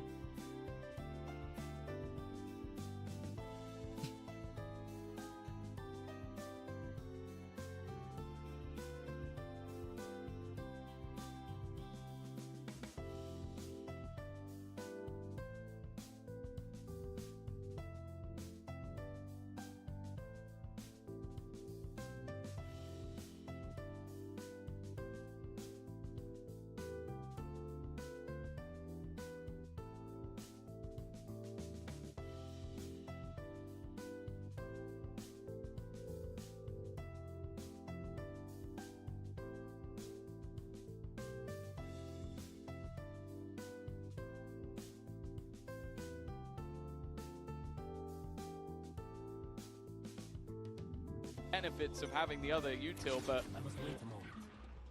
I don't know. I kind of wanted to see the double duelist flare come out of Fnatic with that Waylay in play. We'll see what ideas they have, at least for now. Kayak going walkabouts. That's exactly it. Straight down through mid. Fnatic starting out confidently. They're going to be greeted by Xpharaoh, who's been there to punish them a couple of times on the previous map. That stun doesn't actually catch him. It's Jemkin traded back by 2 and slowed down in the re-aggression through mid. RRQ, by the time they get through that choke, get up. Oh, the timing. Onto the stairs. I thought Fnatic would be safely out of there, but yeah, Let's Kayak go, has been Monyet. caught back to a 3v3. Monye. She's just holding the angle, but doesn't manage to land. Pistol definitely not done yet. Bear in mind, Fnatic have won both of them so far, and that was seemingly the difference maker in terms of the rounds in the last map. Rumahnya di Bali dia. Beli. 3 players of RRQ Beli grouping made. up outside this B site, and after a little peek in that direction, it feels like Beli cahaya dia, beli cahaya. completely the wrong read. This is going to be a Monyet ni beli free cahaya. plant, and they're going to be as far away as 30 humanly seconds possible. I don't know what information they had that this was going to be an A hit, but whatever it was, it has baited them completely. RRQ have also done a great job of keeping their utility here. Monyet not burning up a Monyet. paranoia.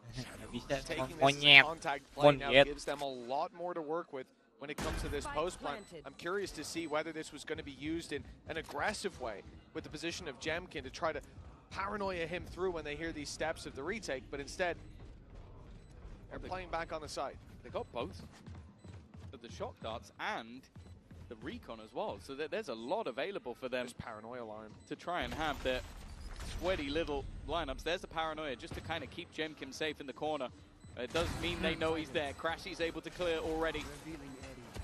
Potential, but it's just going to be the firefights for Crazy Guy, but it's worked out. Let's go, Monye. Monye. Within Oh the my smoke, god, as Chronicles Monye. trying to continue from before. Oh, Immediately. gila si Chronicles si bangke Whether or not he has banget. enough time, Eh, he tapi does dapet. not. Kirain dah. It was Kirain ke incredibly defuse close for anjir, another tipis Chronicle banget tuh. miracle.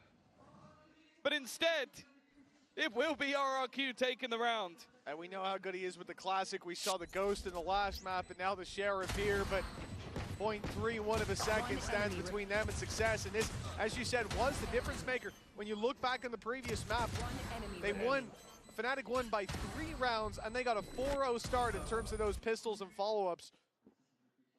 It makes all the difference. Maybe it will here for RRQ as well. This is, you know, you look at Ascent last time, that was what sent them out of Toronto. They were 13-5 on it up against Fnatic. Kenapa? But now this one, we're going into unknown territory in terms of these two, Abyss and Corrode head-to-head. Gak bisa But dia I'm main. curious to see in the rifle rounds how this comp is going to play out. Because like I said, there was a lot of punish for the role that Jemkin is playing. Oh dear. Player standing. Flawless. Can see Biar the tweets cepet, biar already. cepet. All 5 players Biar going down. cepet. They Skip can aja on lah, one skip. side of the map, Daripada on the other dapat side of the map orb wrong. They don't want to give the musuh-musuh. orbs over on the rotation either, so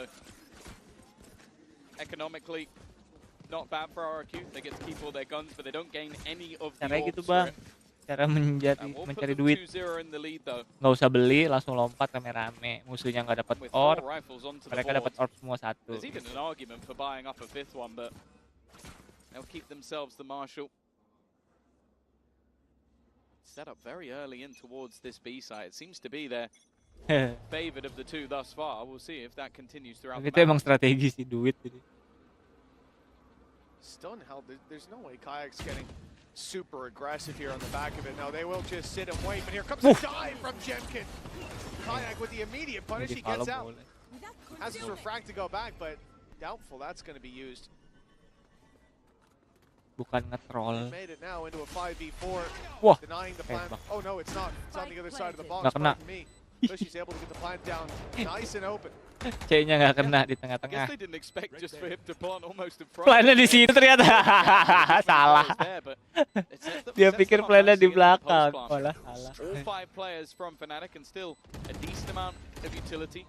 Recon already being sent out to Dia try pikir and clear plan some of that backline, but in fact it's a much deeper Wuh! on the spams. is Spam the aim of ngasal the game. dapat anjir. A 1-for-1 trade, but bear in mind what they lost it on last time. It was the time, it was the clock. Oh my god, that went Crashy. against Fnatic.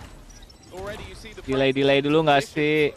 at times Pushi. starting to take Waduh. down once again, and they're only just getting Waduh. on. Shot dart. Nggak Goes kena. through, but it's missed.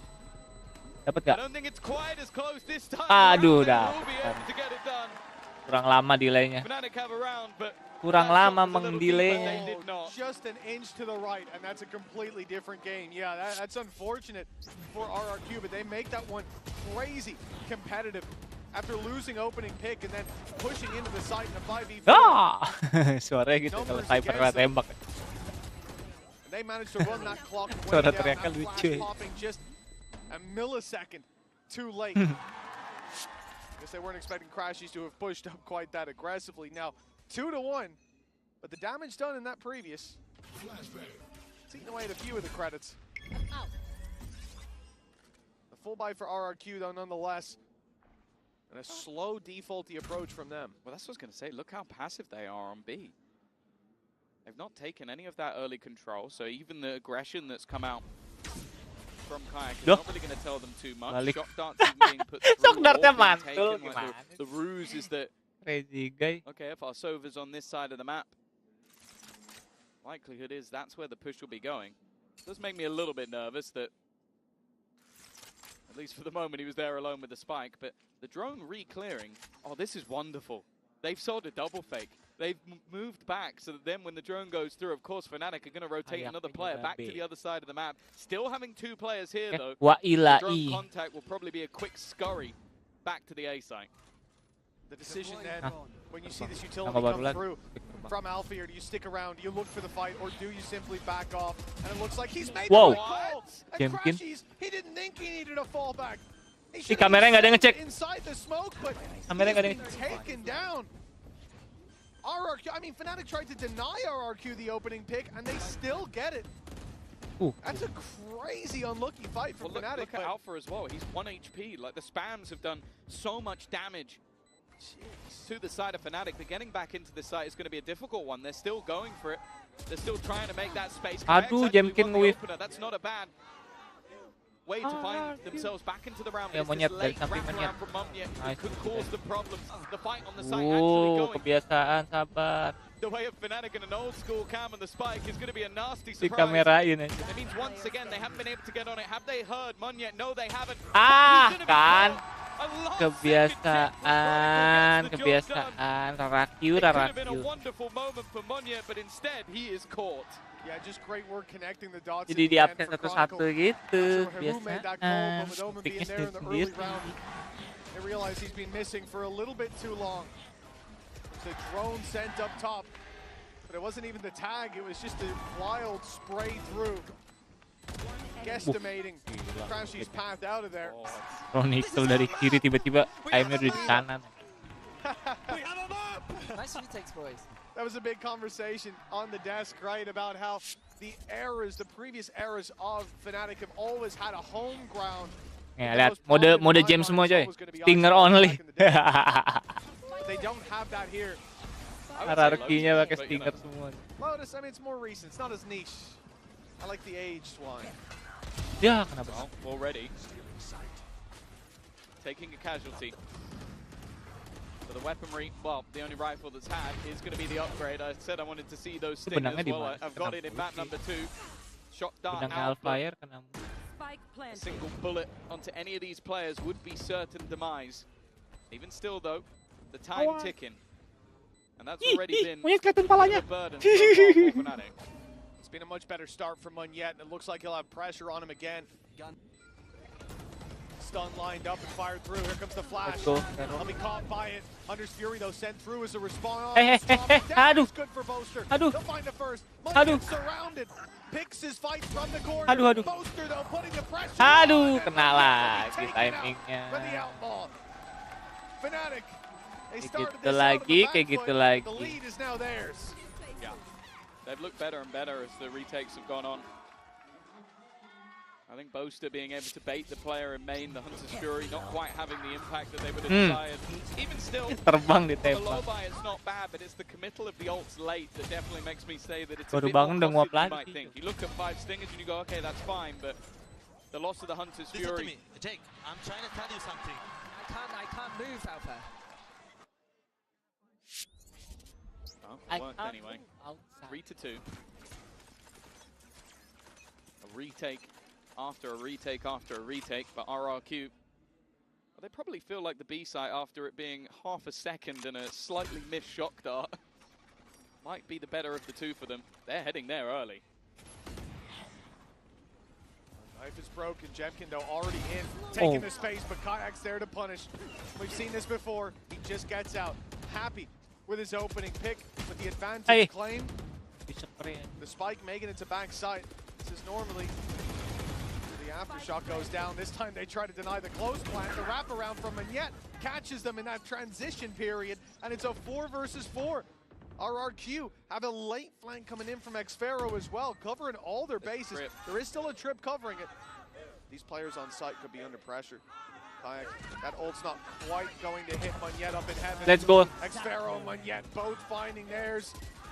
And then now that flank putting so much pressure on Done. Fnatic need to be quick. Nice. They got to run forward. There's Let's gaps go, in the play, and RRQ are exploiting them. 3-3 now, leveled back, and it seems difficult to separate these teams in the early stages of any map. Yeah, no, I really like that every round we're seeing a variation of those late flanks coming through. Like Monyet. But this fight for Xfero was everything. And I think Monyet and his positioning has been sublime. Like, he's the reason they win this round. He's able to get a little pick. No! Let's go! Yeah, and then move up top outside of the ult and find another as they try and switch in. Because of that, they're slower to get the kill. Biar getarnya hilang. Great round from him individually. Lihat tuh trapnya begitu. That trip's taking a worryingly long Trapnya time to gitu set up. aja buat ngehalau jet. That man is certainly dead, but hey, he got it done Di in the atas end. nyebrang menghilang. Already you can see they've spotted Boaster. Ya, They know with the knife popping that no one is on the site. Very quick to take the space. Oh, there's the trip. Jemkin's landed himself up top, a different route than was planned for by that trapwire. Hunter's Fury active. Timingnya pas banget, gila ultinya. From KO, taking all the abilities, all the ultis away, and buying so much time. Fnatic will have to now wait. They've got so much util for the retake, but that clock is going to run low by the time they can use it. Well, it has been running low every single time. Monyet faking out the idea. Let's go. Because she's just swung into Hey, nge-whiff. That's messy though. Both of them have somehow managed to find three. This round was looking done, but it's left all on to Monyet. He's been revealed. They know where he is. But he wants to take that fight. And he will not win it. Out here on the again, and this time plenty on the clock to be able to get it over and done with. But I'm just looking at Boaster. What was the third kill? Did that player get pinged and I didn't realize it? Because that looked so clean from him. Yeah, I don't know. It's straight through the smoke. Even the second, he was lucky to survive. Dribble will catch it from his POV, but there were a lot of shots fired his way. It looked done. One through the smoke, another player whips, and then the reveal is there to take Cushy. A good job that that reveal went out just before Crashies went down. Hello, bro. Monyet, hello. Hello, bro. Monyet, hello. Lucu banget. Hey, I'll say that the last guy who waved at Monyet had a bad day. Benji remembers. Well, Alpha, he's clearly feeling confident down on that stage. Gonna have the Blade Storm activated for Jemkin. Deep play towards the A site for Fnatic. Early doors taking a lot of control. And RRQ hasten their pace as a response. Straight through mid. There's two players quite passive on this B site, ready for the fight. Crashies slowing down the players in mid, making a bit of an accordion effect. This is leaving more isolated battles. Alpha here dies after just one though. With that utility down, the player covering the cross to site out of the round completely. They now have to focus in the late round and take a look at this play coming through. You've talked about the late round fight. Monyet might have the best one yet. He's low on HP, so he has to pick his moment. Lewat dong depanmu pas smoke. The rest of the team have been able to place themselves in the back of the site. Ayo Monyet, sabar ya Monyet. Monyet, sabar ya Monyet. Monyet, sabar ya. Dapat nih. They don't want to overface, they don't want to get aggressive. They are giving the time for Monyet to make potentially the play of the round. He's watching everybody, it's a little bit messy, but he'll still get the one.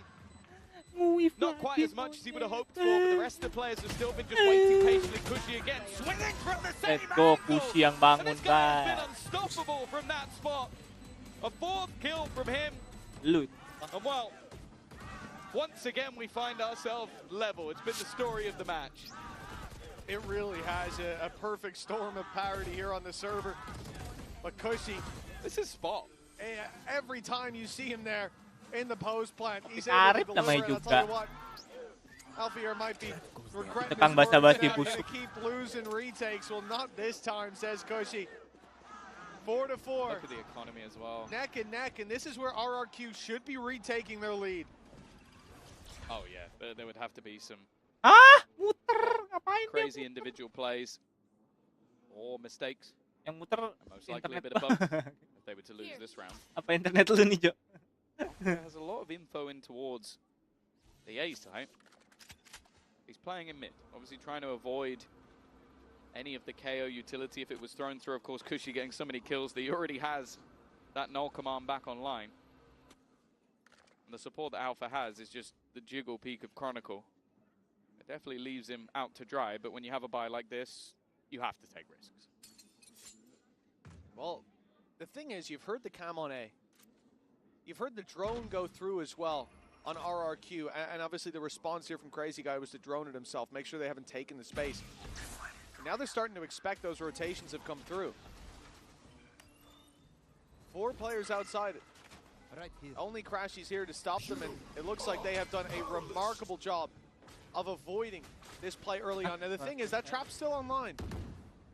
Alfie is far enough away to not get caught by the null command, but they will find it before they run on into it. Late flank being set up as well by Xfero. He goes down, that is a rifle gifted over, but Alpha is going to have to really tick all the boxes to clear him out. He saw the pistol, but now he certainly spotted him, but Alpha lands the shot. They want to be patient on Fnatic, but RRQ get ahead of it. They're playing aggressive, finding the double. A big advantage now. Yeah, I think most of the danger is gone. Alfia with the rifle is the one piece of the puzzle, and well, nobody's going to find Crashy's corpse, that's for sure. And for Alfia, it then gets to the point of like, okay, do you just hold on to the weapon? How much damage are you really hoping to do here? The answer is absolutely nothing. And Chronicle with no orbs needed to be gained. I think the only thing he can either hope for is a rifle or the taste of the spike. 5 on the board for RRQ. The lead reclaimed, but I think most of us are expecting the next to go to Fnatic. Not because of their comp or their economy or the way they're playing, just because of how this game's been. Yeah. Back and forth. Had plenty of games of tennis here. Yeah, I really looks like another. I want to give credit again to RRQ for how methodical they are in these moments. Like, even when they use the null command into the site, they're still checking for those trips. They know that that's one of the main dangers, is just a kill trip somewhere on the corner. They're checking and pinging for the cams. Like, they are not aggressive in the way they're doing things. They're smart with it. Very enjoyable team to watch. A set play, though, being thrown in for Fnatic. The util forced them back, but unfortunately for Kayak, there was nobody caught in the stun. And RRQ don't just run to the other side of the map, knowing now that they're facing in to that rolling thunder. They'll still compete for the orb, but with 4 players here, it's going to be the exact same round minus the null command. They've lost one to Chronicle. That rolling thunder will be put through. It almost sent Munyet off the map, and instead it sent him into the waiting arms of Chronicle, but a 3v3, and again this mid-play. Alpha got the better of Xfero last time, but this time it's revenge for RRQ's Cypher. The B site now open, as we can see. Oster getting his rifle out. It looked like a little late, but he'll end up equalizing things. Okay, well, throughout this, Chronicle didn't move. I can understand why. You've seen a kill on the other side of the map. You kind of had the expectation that they go the other way. It's now started to claim some control. Perfect positioning, but it's a little bit labored. It's given an opportunity. Crazy Guy's been able to get out of the grab well. Because of that, he gets that early fight. And Bose has been wrapping around the backline, going all the way around the map to try and get in from behind. He does have the Cosmic Divide available, but placing it while in the open would be a massive risk. He's just trying to make his way into the site, and Crazy Guy, well, it's been too long. He started to realize that he has to be coming in from behind. The tap on the spike reveals his opponent's position. But the clock is in his favor. Boaster, though, will just about be able to take it. Astra tuh nyaru banget sama warnanya Astra dah. Round scenarios. And who would have guessed it? 5-5 and another retake of sorts. It was the Hunter's Fury online, though, for RRQ, for Crazy Guy in that moment. I think that's going to put so much pressure on Boaster. The fact that he goes for the tap, not trying to bait out the ultimate instead, trying to bait out the player. It was a great read, but this guy would still be sticking around up close. That could have played out very badly for Fnatic, but instead, a further lead is denied. The IGL's on his feet. Boaster's having a good game so far as well. And at 5-5, both teams dumping their economy into this one. This round may well be a fight for the lead. For RRQ. At halftime. They're going to take some early space. It will be spotted. There we go. Just a little bit of patience. Jemkin still looking like he wants to challenge this, maybe expecting a reaction. The A-site split, not something we've seen too much of. It's a very tight angle to try and make your way through. That's why Crashies is just happy to try and hold this one. Dart up, stun, keeps them locked in, and well, the players attempting to make it through A main are kind of stuck until they get through this choke. They have done a great job so far on the attacking side of dealing with Alpha Year's utility. It doesn't feel like he's getting a lot off those traps, constantly being destroyed. Always caution on the push through. It will be the same again. He's using this Fnatic to clear mid. Fnatic group up here. 4 players moving into heaven, but RRQ want to take the fight to them. Boaster and Chronicle, though, good for the duel. In goes the Hunter's Fury. It's a narrow laneway. Doesn't land for more than the one, though. 4 versus 3. Yet! He's just delivered a double. Managed to find them. Fall back, and then the trap on the other side reveals one of the last players. Boaster, the one that was unknown. Alpha will be caught by Crazy Guy in the 1v1. Back and forth as it went. It's RRQ for 6. Yeah, Munya's having a game. Mana ni Monye yang kill 2 every single time, it seems like when he's in the right place, Observer he delivers. That will be the lead. Oh, ini. Pick back up. We mentioned it that it was a close first half of the last map, and pistol was what made the difference. It seems like it might end up being the case again. Of course, RRQ were the ones to take it in this one. Come on, just look at what is on the board for Fnatic in this round. This series for Kayak has definitely been a nightmare one. We've yet to really see him deliver on either the Yoru or the Waylay. And what is a fast-paced take once again for RRQ. Jemkin looking to harvest souls, caught by the stun, yet he still survives. Koshi! Again! But it's Boaster with a double, breathing life into Fnatic. But in a 2v3, still on the back foot. Ow. He loves the cam on the spike. And it got down just in time. That shock dart landed just a little bit too late. And Crashies will have no more chance to play with the bow.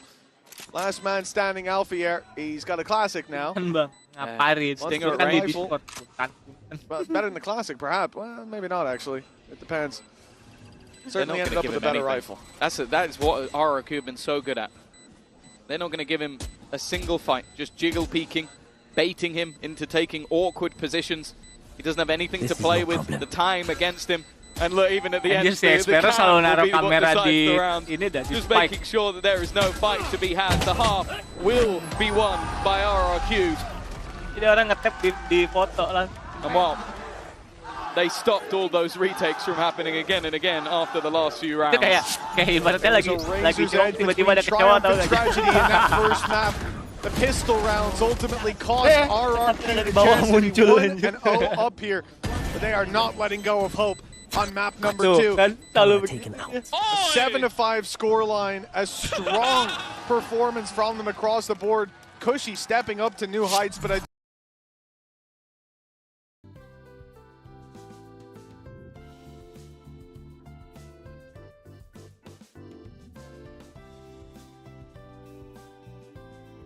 Siapa ini? Oh, super fan.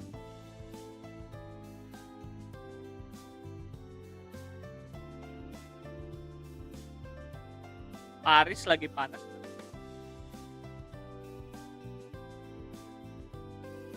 Kan ini apa lagi di komplain, maksudnya diprotes Jo. Katanya Riot kekurangan duit apa gimana gitu. Crowdnya juga tipis banget, dikit banget. Kayak kayaknya sih ini kayaknya venue-nya nggak mendukung gitu loh. Jadi ketika orangnya banyak, tempatnya sempit, panas kan jadinya.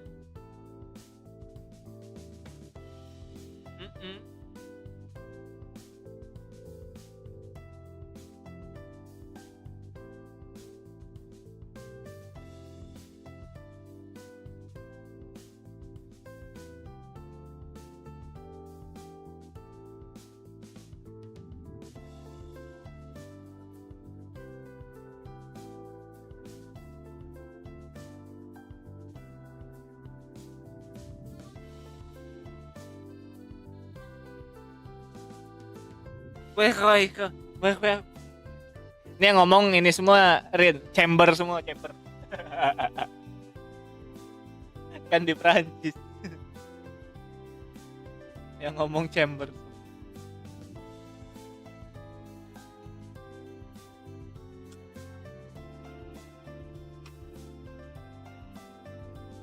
Ya kan di Paris.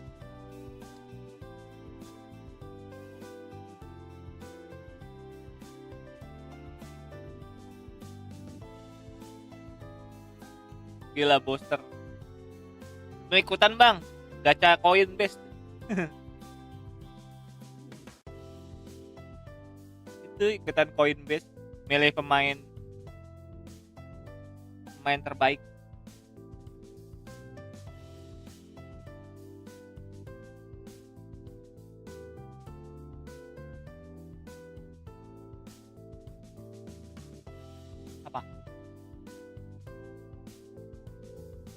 Apa? Oh yang itu. Yang kemarin. Si Isaac.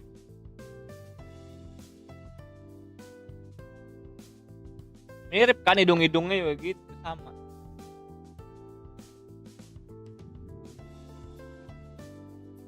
Isaac Knight. Isaac Ting.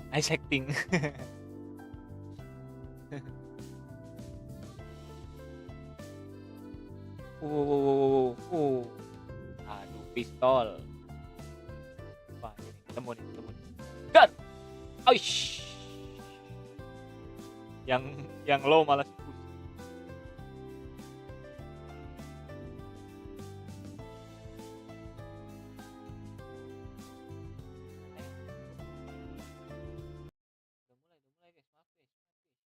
The moment, that's where Fnatic want to take it, but I am seeing Boaster clearing a lot of space on A.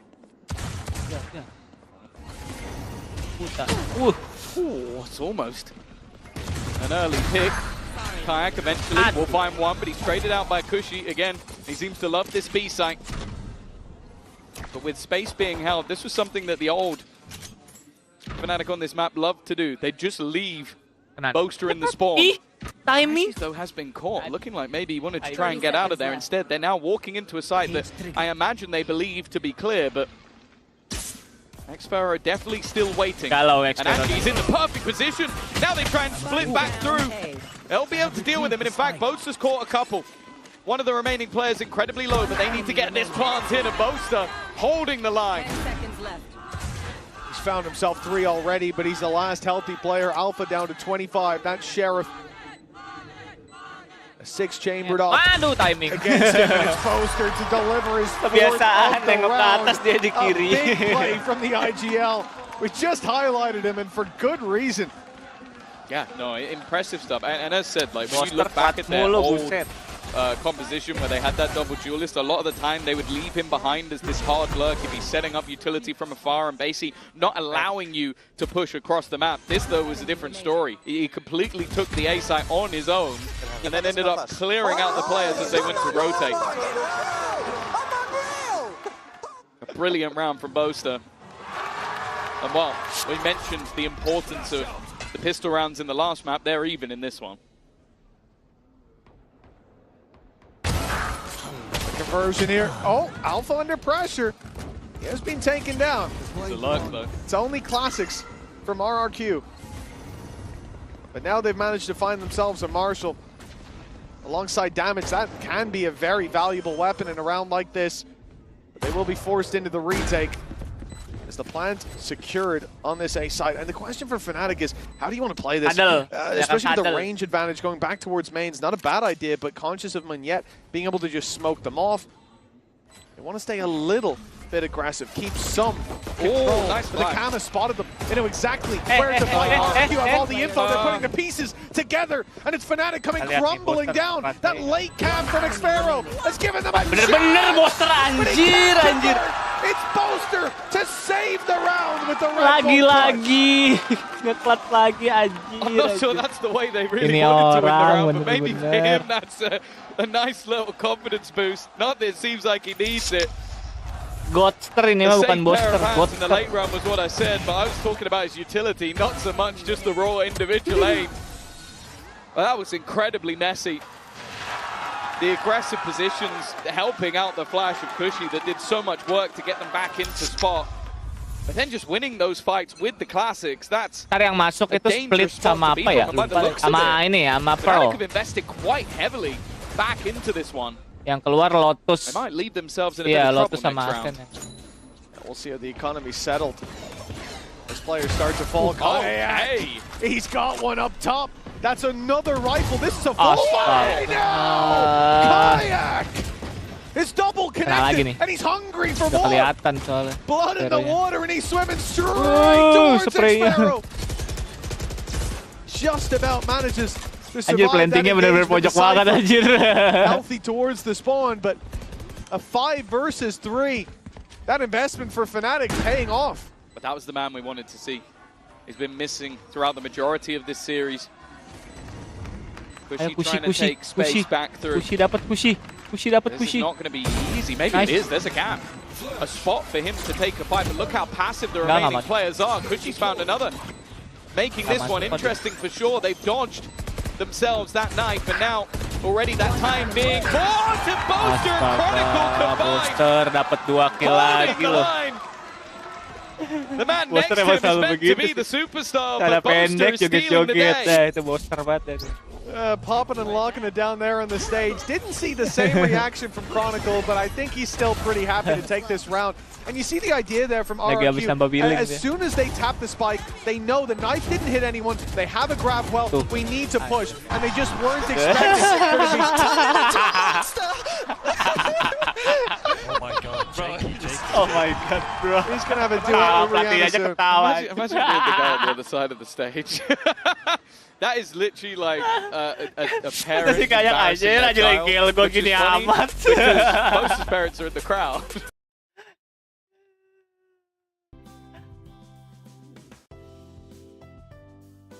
Tapi seru sih, itu jadi nggak tegang.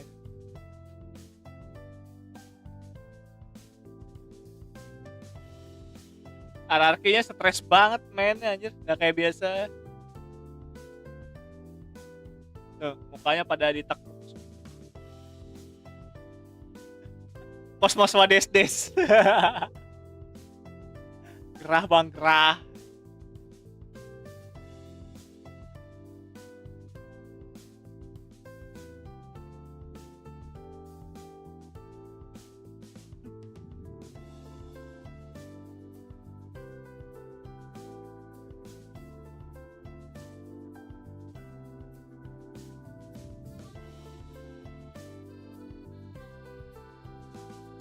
Boster dancing, yeah. With Billy Always, Boster always China dancing. #1 currently sat down there.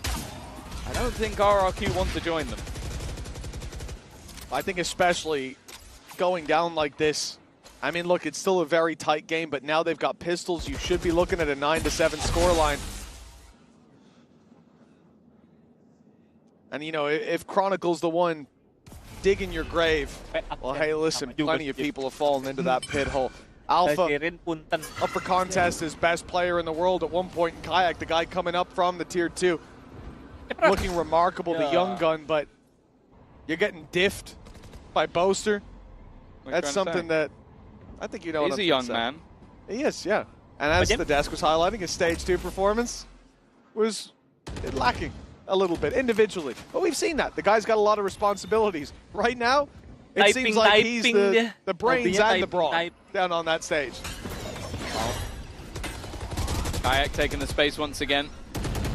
spam, not quite finding anything. Of course, there's not a whole lot to play with in this round, so it might be a chance for him to farm. He already has ult online, but I think the confidence far more valuable for Fnatic at this stage. They're duelist trying to get their way back into the game, and that's exactly what's happening in this one. A cleanup with only 2 standing and plenty of utility denying anybody swinging that planter. For the remaining players, can they do any damage? That's not a bad start, but Alfia quick to respond. And an easy round for Fnatic. And you look at Fnatic there, they do give RRQ a lot of opportunities. A bunch of individual fights taken, swinging into Sheriffs, it's risky, but for RRQ, they're not getting the shots off, and that's a problem. Because now you start to talk about confidence on one side for Kayak, building that is huge, but you go into a round like that, you see, we had the chance. They're disrespecting us now. They're starting to just run it down at us. They need to see a bounce back pretty soon. This is 4 in a row now on the attack side, but a 4-0 start, we've seen it many times. Many times we've seen that team end with 4 or 5 rounds in the half. This is RRQ's chance to prove that it was just a hiccup, an early half upset. The big thing for me is the operator. When that came into play on the defensive side of Ascent, it was a massive game changer. That's where Jimkin really did the damage. The problem thus far, and a problem that, again, I still remember back to the beginning of the season where Fnatic played, I think it was versus Gentlemates. They loved the A-site takes. Seems like they've developed a taste for B, and that's where Jimkin will be waiting for them. It's the still water that stagnates. It's time to switch it up. Fnatic straight to the B site. The op shot not landed, and quite a bit of damage done in return. X-Pharaoh falls. Utility now. Those trap plays no longer there to work with, and Alpha gets the info on the back of it. Oh, crazy guy trying for the punish. He finds himself falling. Here. In a 5v3, that off needs to start delivering, but the opportunities are few and far between with trades lightning fast for Fnatic. Double digits acquired, and they are on the path to success. Yeah, this is starting to look pretty damning for RRQ. The attack side looking stellar from Fnatic. It started with clutches, it started with individual brilliance, but now it's starting to become all but dominant. Easy openers, and even the null command was committed in that round by Kushi. That was one of the few ults that they had available to them.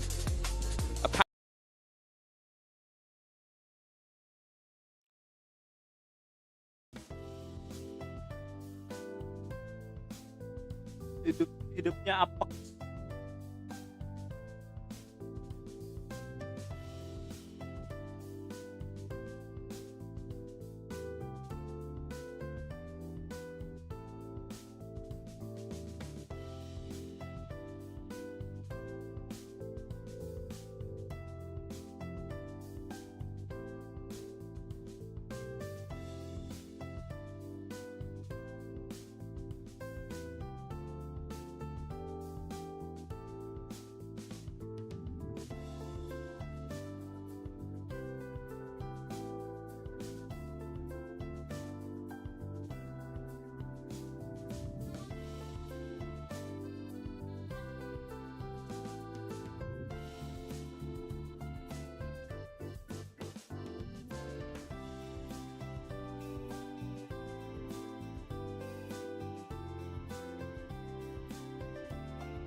Let's see if things change in the next round. Here it's Sheriffs. Individual's going to be relied upon. The cam already spots Jemkin. The door has to be broken open, and as he fades away, Munyet fades out of the round, trying to cover his teammate. 4 Sheriffs now left in play, and for Fnatic, grouping and hitting a site, it's the right call. It's what you want to see happen from our perspective, and you can see they've made that call. Yeah, the worry as well is, like, the next buy, round number 19, potential for every single ultimate bar maybe the Neural Theft to be online for Fnatic. Like, they haven't had to use anything. The Neural Theft was used in the last round, but if they're clever here with like Hoop Plants, well, there you go, there's one, that's Chronicle's ult. Maybe they send Crashies out to try and hunt, although he's always there to just sit passive with the shock darts and the recons.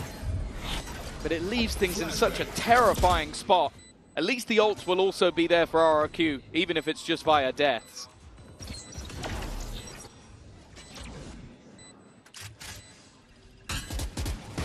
Well, Kayak, he's in a lot of trouble. He looks to be in a lot of trouble. In fact, he'll take down 2 before he falls.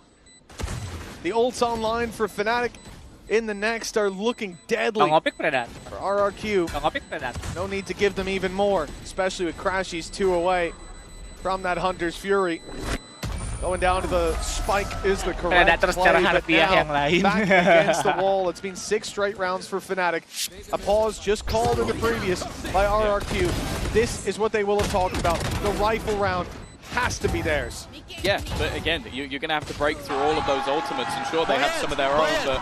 Monyet! Monyet! Monyet! Hello, Monyet! Hello, Look Monyet! at me again!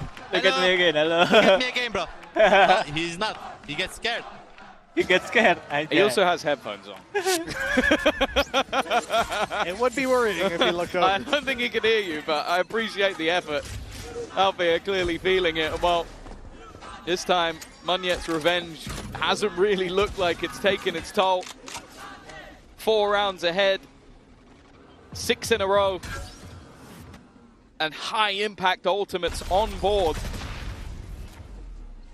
Fnatic, though, are taking mid-control. There's been a challenge in the last couple, but the success hasn't been there. Cushy's been one of the few glimmers of hope in this map, and Boaster's just walking it down on his own. Well, that is a deep play. The Rolling Thunder catching it for the mid-split. But X-Pharaoh able to survive inside his cage, at least for now. Hunter's Fury not finding its mark. Pressure applied as Jenkins rotates. Cut off. Boaster in there with a 3rd kill of the round. This guy's off to a flying start, and it looks like soon to be a finish. For the attacking side, a 4th denied, but Chronicles there for the trade. 12-7.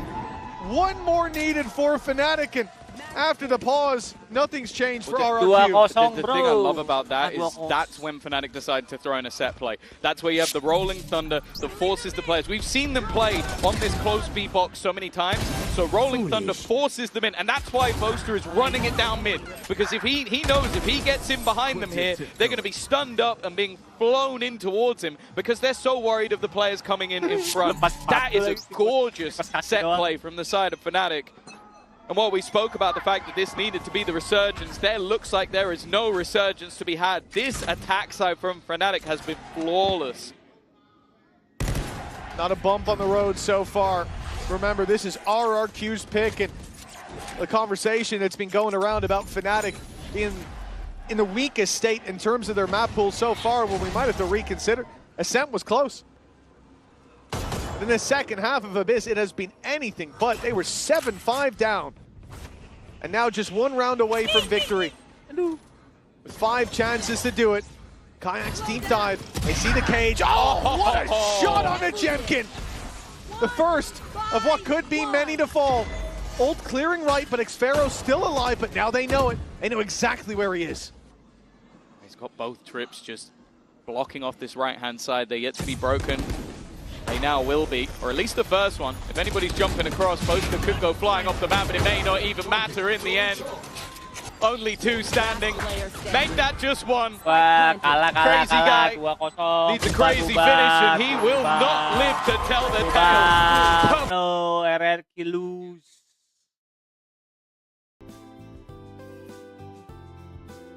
No.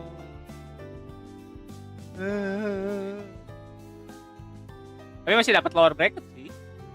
Ntar ketemu tadi tuh, ketemu BLG lower bracket.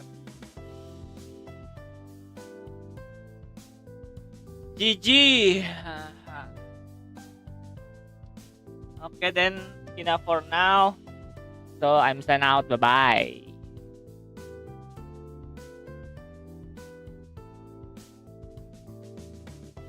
Amat rapi. Tiba-tiba amat rapi.